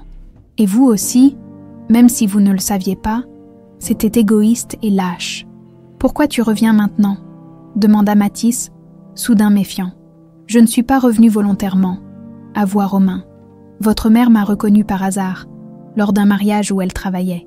Le mariage où tu as fait tomber les verres, » demanda Camille à sa mère. « Exactement, » sourit tristement Marianne. « J'ai été tellement surprise de voir votre père vivant que j'ai tout lâché. Et maintenant ?» demanda Mathis. « Tu vas rester avec nous. » La question flotta dans l'air, lourde d'implications. Marianne et Romain échangèrent un regard incertain. « C'est compliqué, » répondit finalement Romain. « Les hommes à qui j'ai pris de l'argent il y a 9 ans. Ils m'ont retrouvé. Ils nous menacent tous. C'est pour ça que nous sommes venus nous cacher ici. On est en danger. » La voix de Camille tremblait légèrement. « Non, ma puce, » intervint Damien depuis son fauteuil. « Pas tant que nous restons ici. Personne ne connaît cet endroit. » Mathis observait Romain avec une intensité troublante. Soudain, il se leva et quitta la pièce sans un mot, montant l'escalier qui menait aux chambres. Marianne fit mine de le suivre, mais Romain posa une main sur son bras. « Laisse-moi y aller, » demanda-t-il doucement. « S'il te plaît. » Après une hésitation, elle acquiesça. Romain trouva Mathis assis sur le rebord de la fenêtre de sa chambre. Contemplant la montagne qui s'assombrissait avec le crépuscule, il s'approcha lentement et s'assit à l'autre extrémité du rebord, laissant un espace entre eux. « Tu es en colère », constata-t-il simplement. « Oui », admit Mathis sans le regarder. « Tu as le droit de l'être ?» Un silence s'installa, ni confortable ni hostile, juste nécessaire. « Maman disait que tu étais un héros », dit finalement Mathis, « que tu nous protégeais depuis le ciel. » Romain sentit son cœur se serrer. « Ta mère est la véritable héroïne de cette histoire. Elle vous a élevés seule, vous a protégés, vous a aimés pour deux. Elle nous a menti aussi. Pour vous protéger, pas pour se protéger elle-même. Mathis tourna enfin son regard vers lui, et Romain fut frappé par la maturité qu'il y lisait. « Comment tu t'appelles vraiment ? Romain ou Adrien ? Romain Delcourt. Adrien Morel n'était qu'un personnage que j'ai inventé. Comme dans un film. Un peu, oui, mais dans la vraie vie, quand on invente des personnages, des gens souffrent. » Mathis hocha la tête, semblant digérer cette information. « Tu as une cicatrice ?» remarqua-t-il en pointant le sourcil de Romain. « Comme sur la photo dans le salon ?» Romain sourit faiblement. « Oui, je suis tombé de vélo quand j'avais 15 ans. J'ai percuté un poteau parce que je regardais une fille au lieu de faire attention à la route. » Un sourire fugace passa sur les lèvres de Mathis. « Camille dit que je te ressemble. C'est vrai, tu as mes yeux et mon menton. Et Camille, elle a mon caractère. Apparemment, du moins, c'est ce que ta mère dit. » Un nouveau silence s'installa, plus léger cette fois. « Je peux te poser une question ?» demanda finalement Mathis. « Bien sûr, n'importe laquelle. Tu nous aimes, moi et Camille. » La question, si simple et pourtant si complexe, prit Romain au dépourvu. Comment pouvait-il aimer vraiment des enfants qu'il ne connaissait pas? Et pourtant, depuis qu'il les avait vus, il ressentait quelque chose de profond, d'instinctif, comme si un lien invisible l'attachait à eux malgré les années d'absence. « Oui », répondit-il sincèrement, « pas comme je le devrais, pas comme quelqu'un qui a été présent chaque jour de votre vie, mais d'une façon que je ne peux pas vraiment expliquer, comme si une partie de moi vous avait toujours connu. » Mathis sembla satisfait de cette réponse. Il glissa du rebord et se dirigea vers la porte, avant de sortir. Il se retourna une dernière fois. « Je ne sais pas si je veux t'appeler papa, » dit-il franchement. « Pas encore. »« Je comprends, » répondit Romain. « Tu peux m'appeler Romain pour l'instant. Le reste viendra peut-être. Ou pas. C'est toi qui décides. » Lorsqu'ils redescendirent, ils trouvèrent Camille blottie contre Marianne sur le canapé, écoutant attentivement Isabelle, qui racontait une histoire de son enfance. La scène était presque normale, comme si cette étrange famille recomposée avait toujours existé. Mais dehors, la nuit tombait, et avec elle, l'échéance fixée par Anton se rapprochait inexorablement. Demain midi, au Café des Arcades, 5 millions d'euros, ou des représailles, Romain croisa le regard de Damien, qui l'observait depuis l'autre bout de la pièce. Il y avait quelque chose dans son expression, une détermination, une assurance, qui fit naître un doute dans l'esprit de Romain. Qui était vraiment cet homme, si prompt à les aider, si calme face au danger?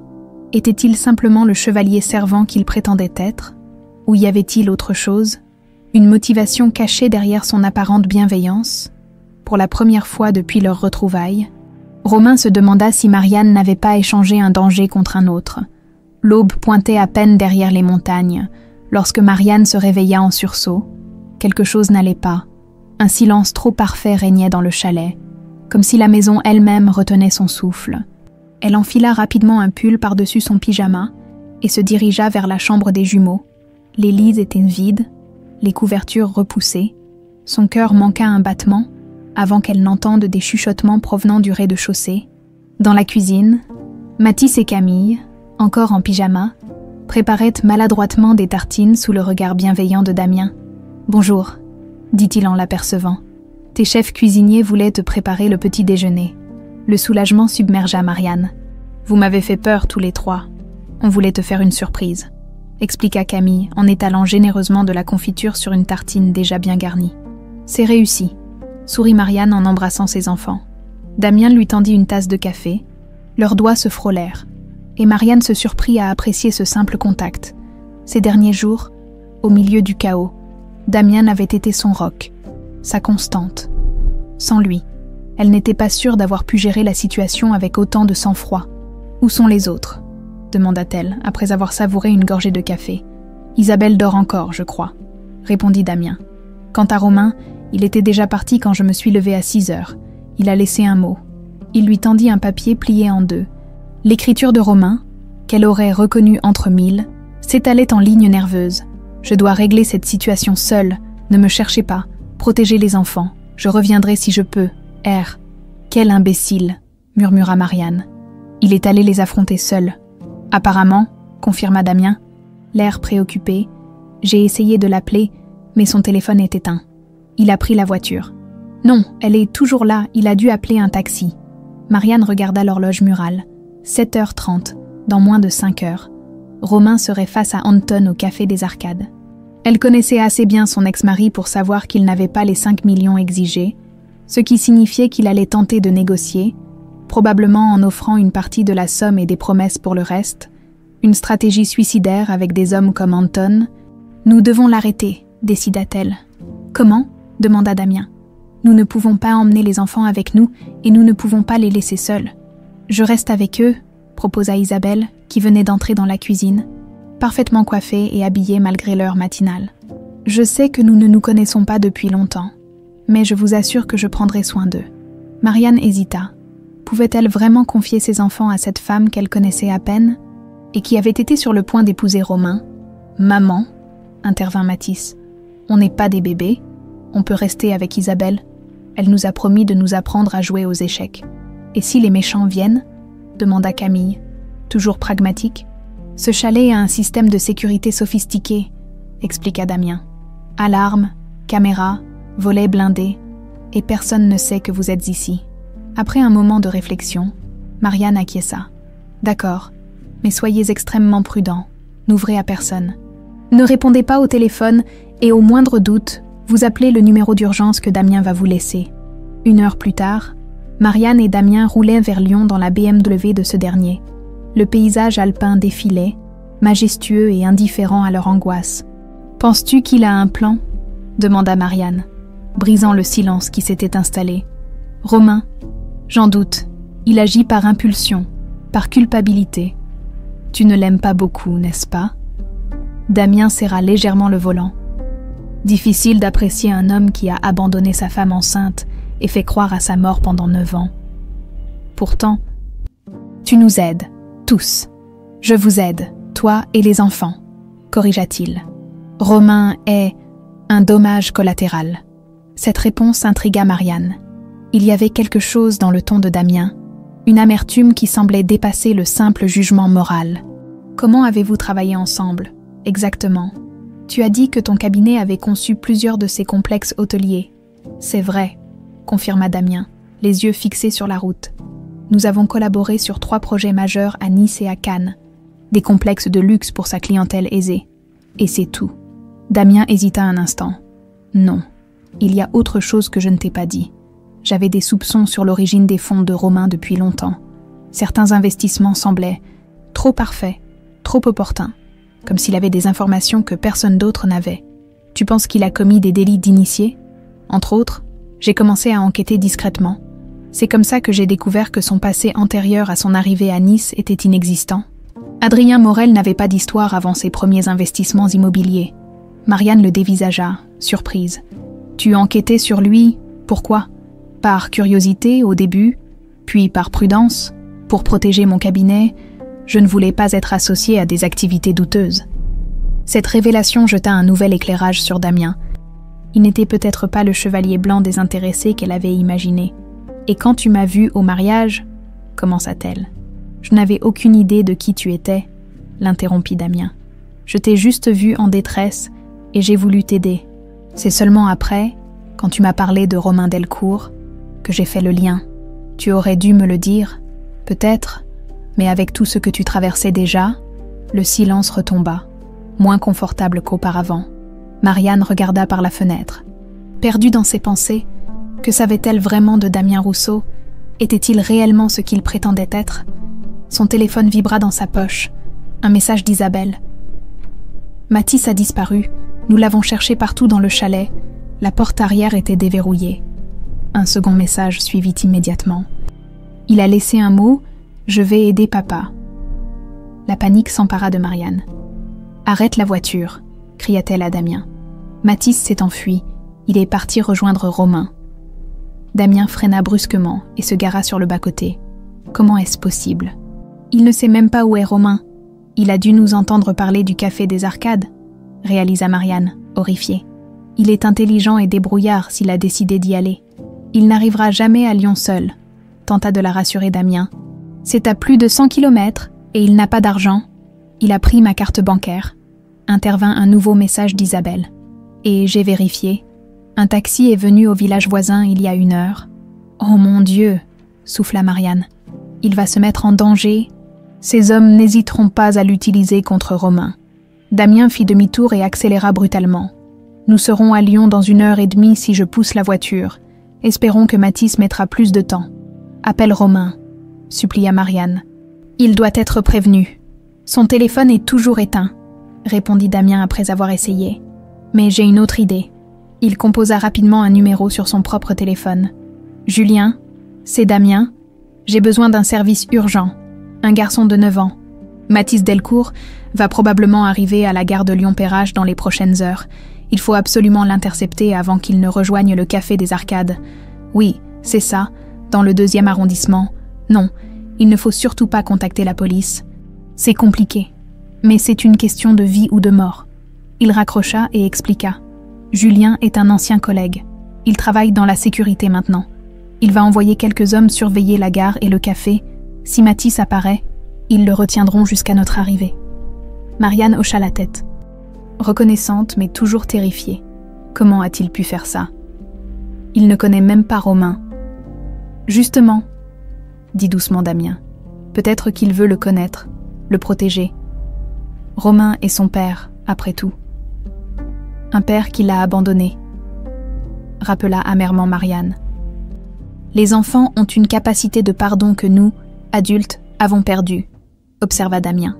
Pour Mathis, découvrir que son père est vivant, c'est comme retrouver une part de lui-même qu'il croyait perdue à jamais. Marianne médita ces paroles, tandis que la voiture filait sur l'autoroute. Avait-elle été trop dure envers Romain, trop intransigeante? Les mensonges et l'abandon étaient impardonnables, certes, mais si son propre fils pouvait envisager le pardon, son téléphone sonna. Un appel cette fois, d'un numéro inconnu, elle décrocha avec appréhension. Madame Lefebvre. La voix d'Anton était reconnaissable entre mille, avec son léger accent et sa diction précise. Ou devrais-je dire, Madame Delcourt, j'ai ici quelque chose qui vous appartient, ou devrais-je dire, quelqu'un? Le sang de Marianne se glaça.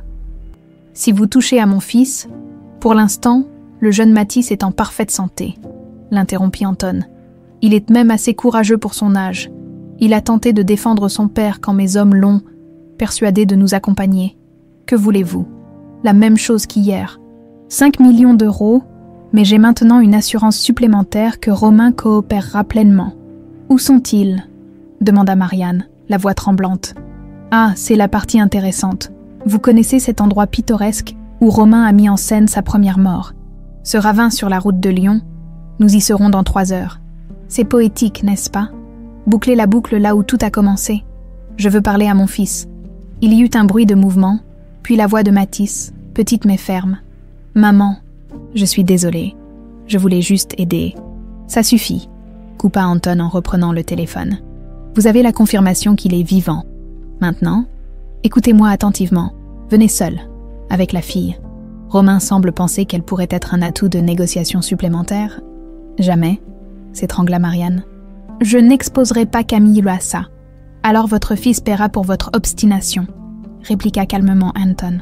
Et ensuite, Romain, réfléchissez-y, 3 heures, au ravin, et dites à Damien Rousseau que son vieux copain Yuri lui passe le bonjour. Il raccrocha, laissant Marianne figée d'horreur. Elle se tourna lentement vers Damien, qui avait visiblement entendu une partie de la conversation. « Tu connais Yuri ?» demanda-t-elle, soudain méfiante. Le visage de Damien était devenu livide. « Yuri Petrov, le bras droit d'Anton. Nous avons un passé. » « Quel genre de passé ?» insista Marianne. Damien prit une profonde inspiration. « Le genre qui explique pourquoi je savais où chercher Romain Delcourt depuis des années. Le genre qui explique pourquoi je t'ai abordé au domaine du soleil. » Une terrible compréhension se fit jour dans l'esprit de Marianne. « Tu travailles pour eux. J'ai travaillé pour eux, corrigea-t-il. Il y a longtemps, avant de te rencontrer, avant de connaître les jumeaux, la trahison était comme un couteau planté en plein cœur. Tout ce temps, tu savais, tu nous manipulais. Au début, oui, admit Damien, le regard fixé sur la route. Mais ensuite, quand j'ai appris à vous connaître, toi et les enfants, tout a changé, et je suis censé te croire. Non, répondit-il simplement. Mais pour l'instant, je suis ta seule chance de récupérer ton fils vivant. La falaise se dressait, abrupte et menaçante, sur le bord de la route départementale, au pied du précipice. Les restes rouillés d'une glissière de sécurité témoignaient du drame qui s'y était joué, ou plutôt mis en scène, 9 ans plus tôt. C'est ici que Romain Delcourt était mort pour devenir Adrien Morel. C'est ici que tout avait commencé. Marianne descendit de la voiture, le cœur battant à tout rompre. À côté d'elle, Damien restait silencieux, conscient que ces révélations avaient brisé la confiance fragile qui s'était établie entre eux. Derrière, dans la voiture, Camille attendait, protégée par Isabelle qui avait insisté pour les accompagner après les avoir rejoints en taxi. « Je ne vois personne », murmura Marianne en scrutant les environs. « Ils sont là », répondit Damien, les yeux fixés sur un bosquet à une centaine de mètres. « Ils attendent de voir si nous avons respecté leurs instructions. »« Tu les connais bien », dit-elle amèrement. « C'est ce qui pourrait sauver ton fils aujourd'hui. » Marianne s'avança vers le bord de la falaise, laissant le vent ébouriffer ses cheveux. En contrebas, la vallée s'étendait, paisible et indifférente au drame qui se jouait. Combien de fois avait-elle imaginé les derniers instants de Romain ici, la voiture dérapant, plongeant dans le vide? Combien de fois avait-elle revécu ce moment qui n'avait jamais existé? Une voix l'arracha à ses pensées. « Pas un pas de plus, Madame Delcourt. » Anton émergea du bosquet, suivi de son acolyte trapu qui tenait fermement Mathis par l'épaule. Un peu en retrait, Romain avançait, les mains liées devant lui, poussé par un troisième homme. Le soulagement submergea Marianne à la vue de son fils. Mathis semblait effrayé mais indemne. Leurs regards se croisèrent, et elle y lut un mélange de peur et de culpabilité. « Où est la fille ?» demanda Anton, scrutant les alentours. « En sécurité », répondit Marianne. « Vous pensez vraiment que j'amènerai mes 2 enfants face à des criminels ?» Le visage d'Anton se durcit. « Ce n'était pas l'accord. Il n'y a jamais eu d'accord, » intervint Romain. « Laisse-les en dehors de ça, Anton. C'est entre toi et moi. » Anton ignora cette remarque et fixa son attention sur Damien, qui était resté légèrement en retrait. « Tiens, Damien Rousseau. Ça faisait longtemps, mon ami. »« Je ne suis pas ton ami, Petrov, » répondit froidement Damien. « Non, c'est vrai. Tu étais plutôt l'ami de Yuri, n'est-ce pas?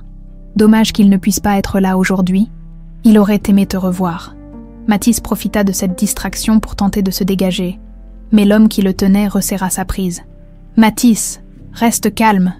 lui cria Marianne. « Tout va bien se passer. »« Touchant !» commenta Anton. « Mais assez bavardé. Où est mon argent, Delcourt ?» Romain fit un pas en avant. « J'ai transféré 3 millions sur le compte des Caïmans ce matin. Tu auras le reste dans 1 semaine. » Anton laissa échapper un rire sans joie. « Après 9 ans d'intérêt, je ne crois pas. » « Non, le montant a augmenté, disons. 8 millions maintenant. »« C'est impossible, » protesta Romain. « Je n'ai pas cette somme. »« Alors trouve-la, » suggéra Anton en sortant calmement un pistolet de sa veste. « Tu as toujours été créatif quand il s'agit d'argent. » La tension monta d'un cran. Marianne jeta un regard désespéré vers la voiture où Camille et Isabelle attendaient. « J'ai une proposition, » intervint soudain Damien, faisant un pas en avant. « Laissez partir l'enfant, et je vous dirai où trouver l'argent que Romain a caché. » Cette déclaration figea tout le monde sur place. Romain dévisagea Damien avec stupéfaction. « De quoi parles-tu ? » ?»« Du compte à Singapour, » répondit Damien sans le regarder. « Celui que tu as ouvert sous le nom de Marcel Dupont, environ 6 millions d'euros, si je ne me trompe pas. » Le visage de Romain se décomposa. Comment Damien pouvait-il connaître l'existence de ce compte? Seul Yuri, intéressant, murmura Anton, soudain plus attentif. Continue, Rousseau. Libérez l'enfant d'abord, insista Damien. C'est non négociable. Anton sembla réfléchir un moment, puis fit un léger signe de tête à son homme de main. Laisse le gamin rejoindre sa mère. Dès qu'il fut libéré, Mathis courut vers Marianne qui l'enlaça avec force. Je suis désolé, maman, murmura-t-il contre son épaule. Chut, tout va bien, le rassura-t-elle en caressant ses cheveux. Maintenant, Rousseau, parle, ordonna Anton, son arme toujours pointée vers Romain. Damien s'avança calmement. Le compte a été ouvert peu après la mort de Romain. Yuri l'a aidé à blanchir l'argent, en échange d'une commission substantielle. Mais ce que Romain ignore, c'est que Yuri a gardé des preuves que j'ai récupérées après sa mort. Yuri est mort, s'étonna Romain. Cancer du poumon, l'année dernière, confirma Damien. Il m'a contacté avant de mourir, m'a tout raconté, y compris comment il t'a aidé à disparaître. » Anton digérait ces informations, son regard alternant entre Damien et Romain. « Pourquoi Yuri t'aurait-il contacté, toi ? Nous étions plus que des collègues, » répondit simplement Damian. « Bien plus. » Cette révélation sembla surprendre Anton, qui baissa légèrement son arme. C'est ce moment que choisit Romain pour agir. D'un mouvement brusque, il se jeta sur Anton, tentant de lui arracher son pistolet. Le coup partit, assourdissant dans le silence de la vallée. Romain tomba en arrière, une tache rouge s'élargissant rapidement sur sa chemise. Marianne hurla, poussant instinctivement Mathis derrière elle. Dans la confusion qui suivit, plusieurs choses se produisirent simultanément. L'homme qui avait maintenu Mathis dégaina son arme, mais Damien fut plus rapide, d'un geste expert. Il sortit un pistolet de sa veste et tira, touchant l'homme à l'épaule. Le troisième homme, celui qui avait escorté Romain, se précipita vers la voiture où Camille et Isabelle attendaient. Mais avant qu'il puisse l'atteindre, le moteur rugit et la voiture démarra en trombe. Isabelle au volant, s'éloignant rapidement du lieu de l'affrontement. Anton, déstabilisé par l'attaque de Romain, retrouva rapidement son équilibre et pointa son arme vers Marianne et Mathis. « Personne ne bouge !» hurla-t-il. Damien s'interposa, son propre pistolet braqué sur Anton. « C'est fini, Anton. La police arrive. »« J'ai appelé avant de venir. »« Tu bluffes, » siffla Anton. « Non, » répondit calmement Damien. « Regarde la route. » Au loin, des gyrophares bleus se distinguaient. Approchant rapidement, le visage d'Anton se tordit de rage. Dans un geste désespéré, il se rua vers le bord de la falaise, attrapant Mathis au passage. « Non !» hurla Marianne, se lançant à leur poursuite. Tout se passa alors comme au ralenti.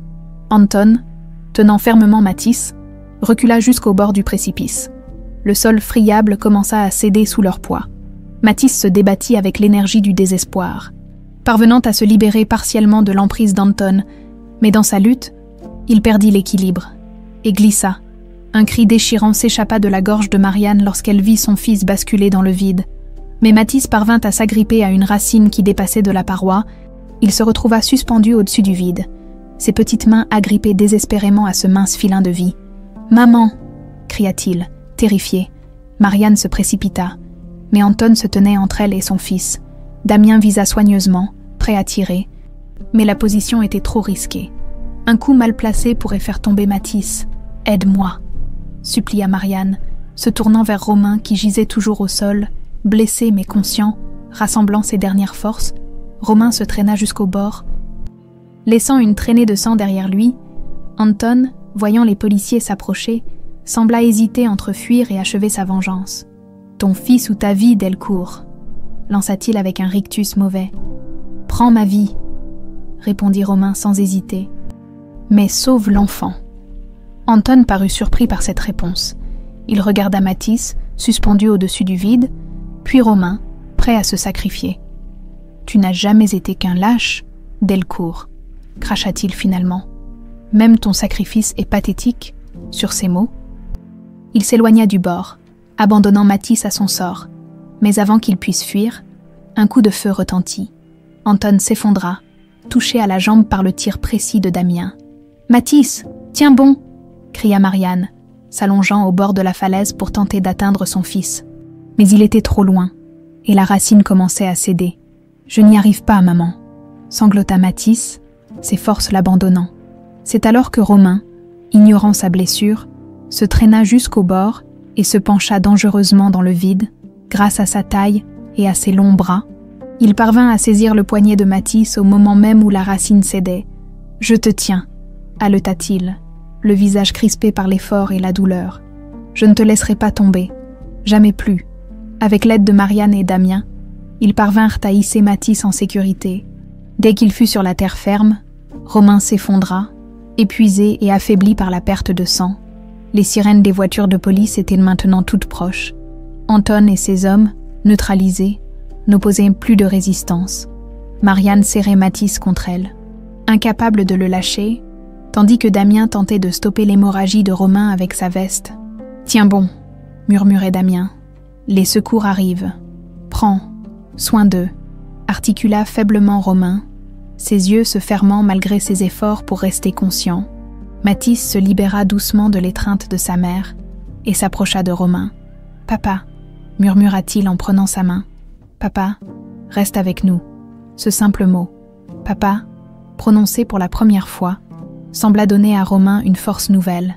Ses yeux s'ouvrirent, croisant ceux de son fils. « Je suis là », murmura-t-il. « Je ne pars plus. » Marianne les rejoignit, prenant l'autre main de Romain.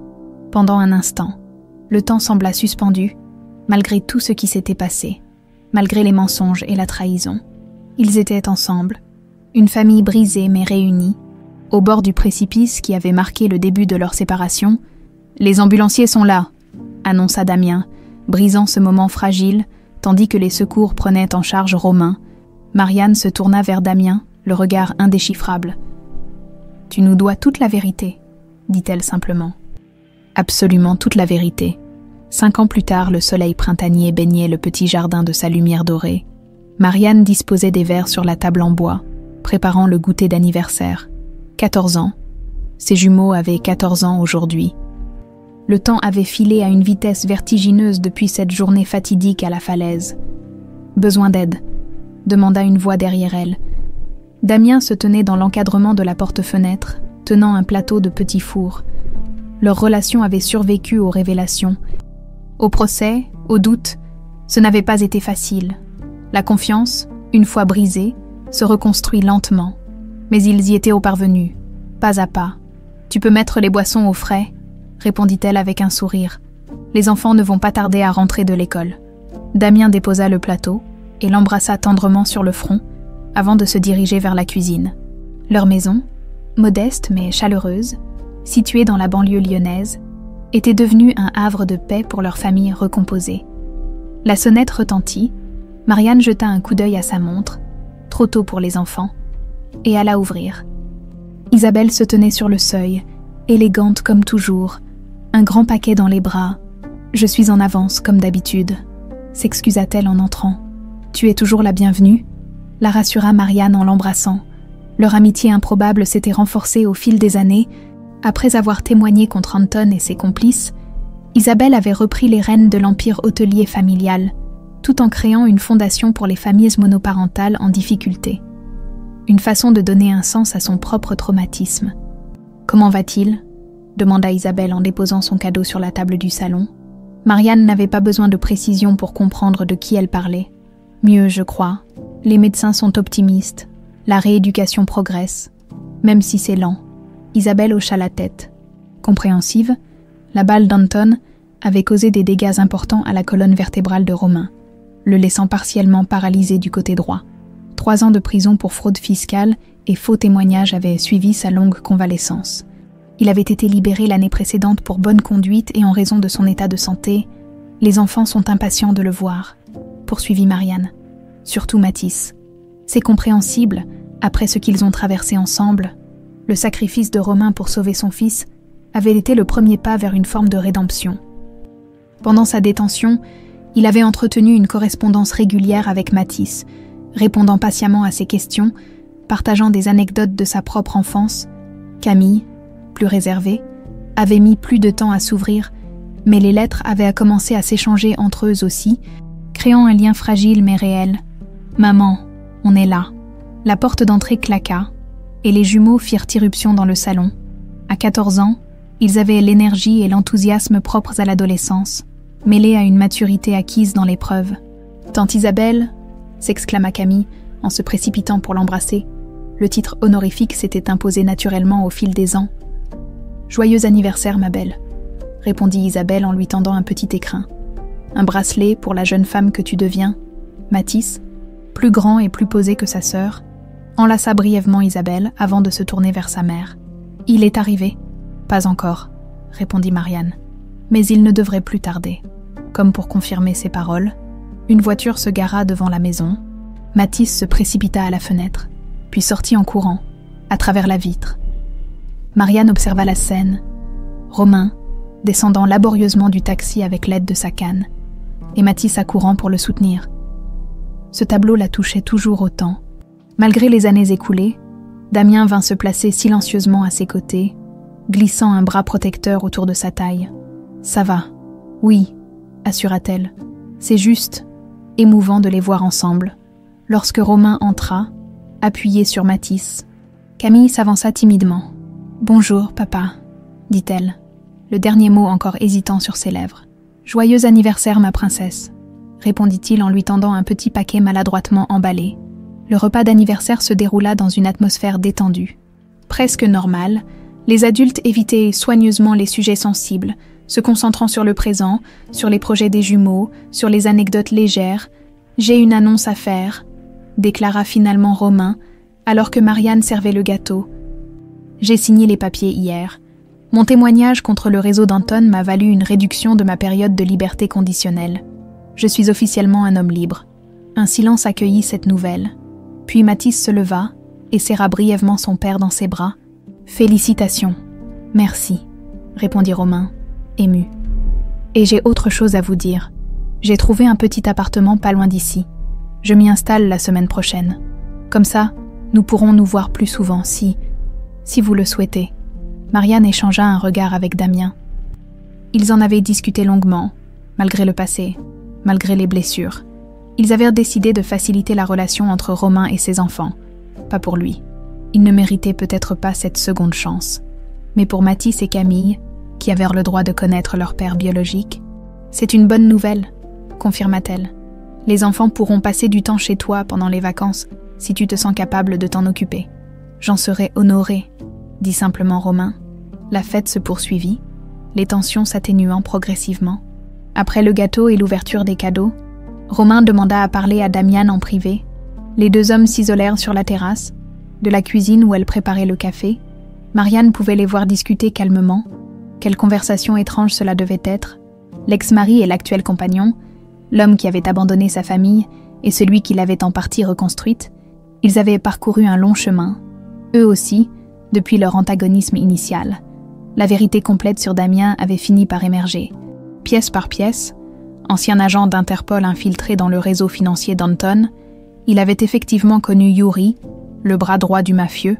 Lorsque l'opération avait été compromise et son identité révélée, Damien avait dû quitter précipitamment le service. Il s'était reconverti en architecte, sa formation initiale, mais n'avait jamais cessé de traquer le réseau qui avait tué plusieurs de ses collègues. Romain, sans le savoir, était devenu un élément central de cette traque. Quand Damien avait découvert l'existence d'Adrien Morel et ses liens avec l'argent volé à Anton, il avait patiemment tissé sa toile, se rapprochant progressivement de lui via des contrats d'architecture. Jamais il n'aurait imaginé que cette enquête le mènerait à Marianne et aux jumeaux. « À quoi penses-tu » demanda Isabelle, interrompant ses réflexions. « À la vie » répondit Marianne. « À ses détours imprévisibles » Isabelle sourit. « Et à ces rencontres improbables. Qui aurait cru que nous deviendrions amis ?» La vie a un drôle de sens de l'humour, approuva Marianne. La sonnette retentit à nouveau. Camille alla ouvrir, puis appela d'une voix intriguée. « Maman, il y a une fille qui demande à voir papa. » Marianne rejoignit sa fille dans l'entrée. Une adolescente d'environ 15 ans se tenait sur le seuil, visiblement nerveuse.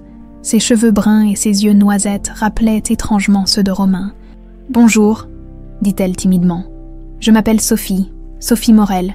Je cherche mon père. » Un frisson parcourut l'échine de Marianne. Une fille. Romain avait une autre fille. Sophie, la voix de Romain, qui venait de rentrer avec Damien, trahissait une surprise absolue. « Comment as-tu »« Maman est morte il y a 2 mois, » expliqua la jeune fille, au bord des larmes. « Cancer, avant de partir.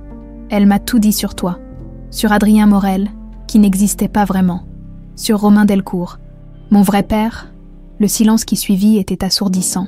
Marianne observa le visage décomposé de Romain, comprenant soudain que même après toutes ces années, même après toutes les révélations, il y avait encore des secrets enfouis. « Entre », dit-elle finalement, en ouvrant grand la porte. « Tu arrives pour l'anniversaire des jumeaux, tes demi-frères et sœurs. » Sophie hésita un instant, puis franchit le seuil. Mathis et Camille l'observaient avec un mélange de curiosité et de stupéfaction. « Je suis désolée », murmura Romain, s'adressant aussi bien à Marianne qu'aux jumeaux. « Je ne savais pas. Elle s'appelait Claire. Je l'ai rencontrée à Nice, peu après mon arrivée. C'était avant que je ne devienne Adrien Morel officiellement. Nous sommes restés ensemble quelques mois, Puis je l'ai quittée quand j'ai commencé à construire ma nouvelle identité. Je n'ai jamais su qu'elle était enceinte. Marianne respira profondément. Il y a quelques années, cette révélation l'aurait dévastée. Aujourd'hui, elle ressentait surtout de la compassion pour cette jeune fille qui venait de perdre sa mère et cherchait désespérément un père qu'elle n'avait jamais connu. « Bienvenue dans cette famille étrange, Sophie », dit-elle en s'approchant de l'adolescente. « Je m'appelle Marianne, et je pense que nous avons beaucoup de choses à nous dire. » Ce soir-là, longtemps après que tous les invités furent repartis, Marianne s'assit sur la balancelle du jardin. Contemplant les étoiles, Damien vint la rejoindre, posant une couverture sur ses épaules. « À quoi penses-tu » demanda-t-il en s'asseyant près d'elle. « À Sophie, aux jumeaux, à nous tous. » Elle sourit faiblement. « Notre famille s'agrandit de la façon la plus inattendue. Tu n'es pas fâchée ?»« Non, » répondit-elle honnêtement. « Ce n'est pas la faute de cet enfant. Et puis, nous avons tous commis des erreurs, n'est-ce pas ?» Damien acquiesça, pensif. « Romain m'a proposé de l'aide pour la fondation d'Isabelle. Il veut s'investir, aider d'autres familles. »« La rédemption prend des chemins étranges, » murmura Marianne. Elle posa sa tête sur l'épaule de Damien, savourant la paix qui les enveloppait. Leur route avait été semée d'embûches, de mensonges et de dangers, mais elle les avait menés ici, dans ce jardin paisible, entouré d'une famille imparfaite mais réelle. Le passé ne mourait jamais complètement.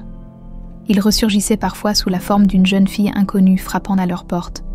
Mais ce qui comptait, c'était la façon dont ils choisissaient d'y faire face ensemble. La véritable rédemption, Marianne l'avait compris, ne résidait pas dans l'absence de fautes, mais dans le courage de les affronter et de reconstruire, pierre par pierre, ce qui avait été brisé,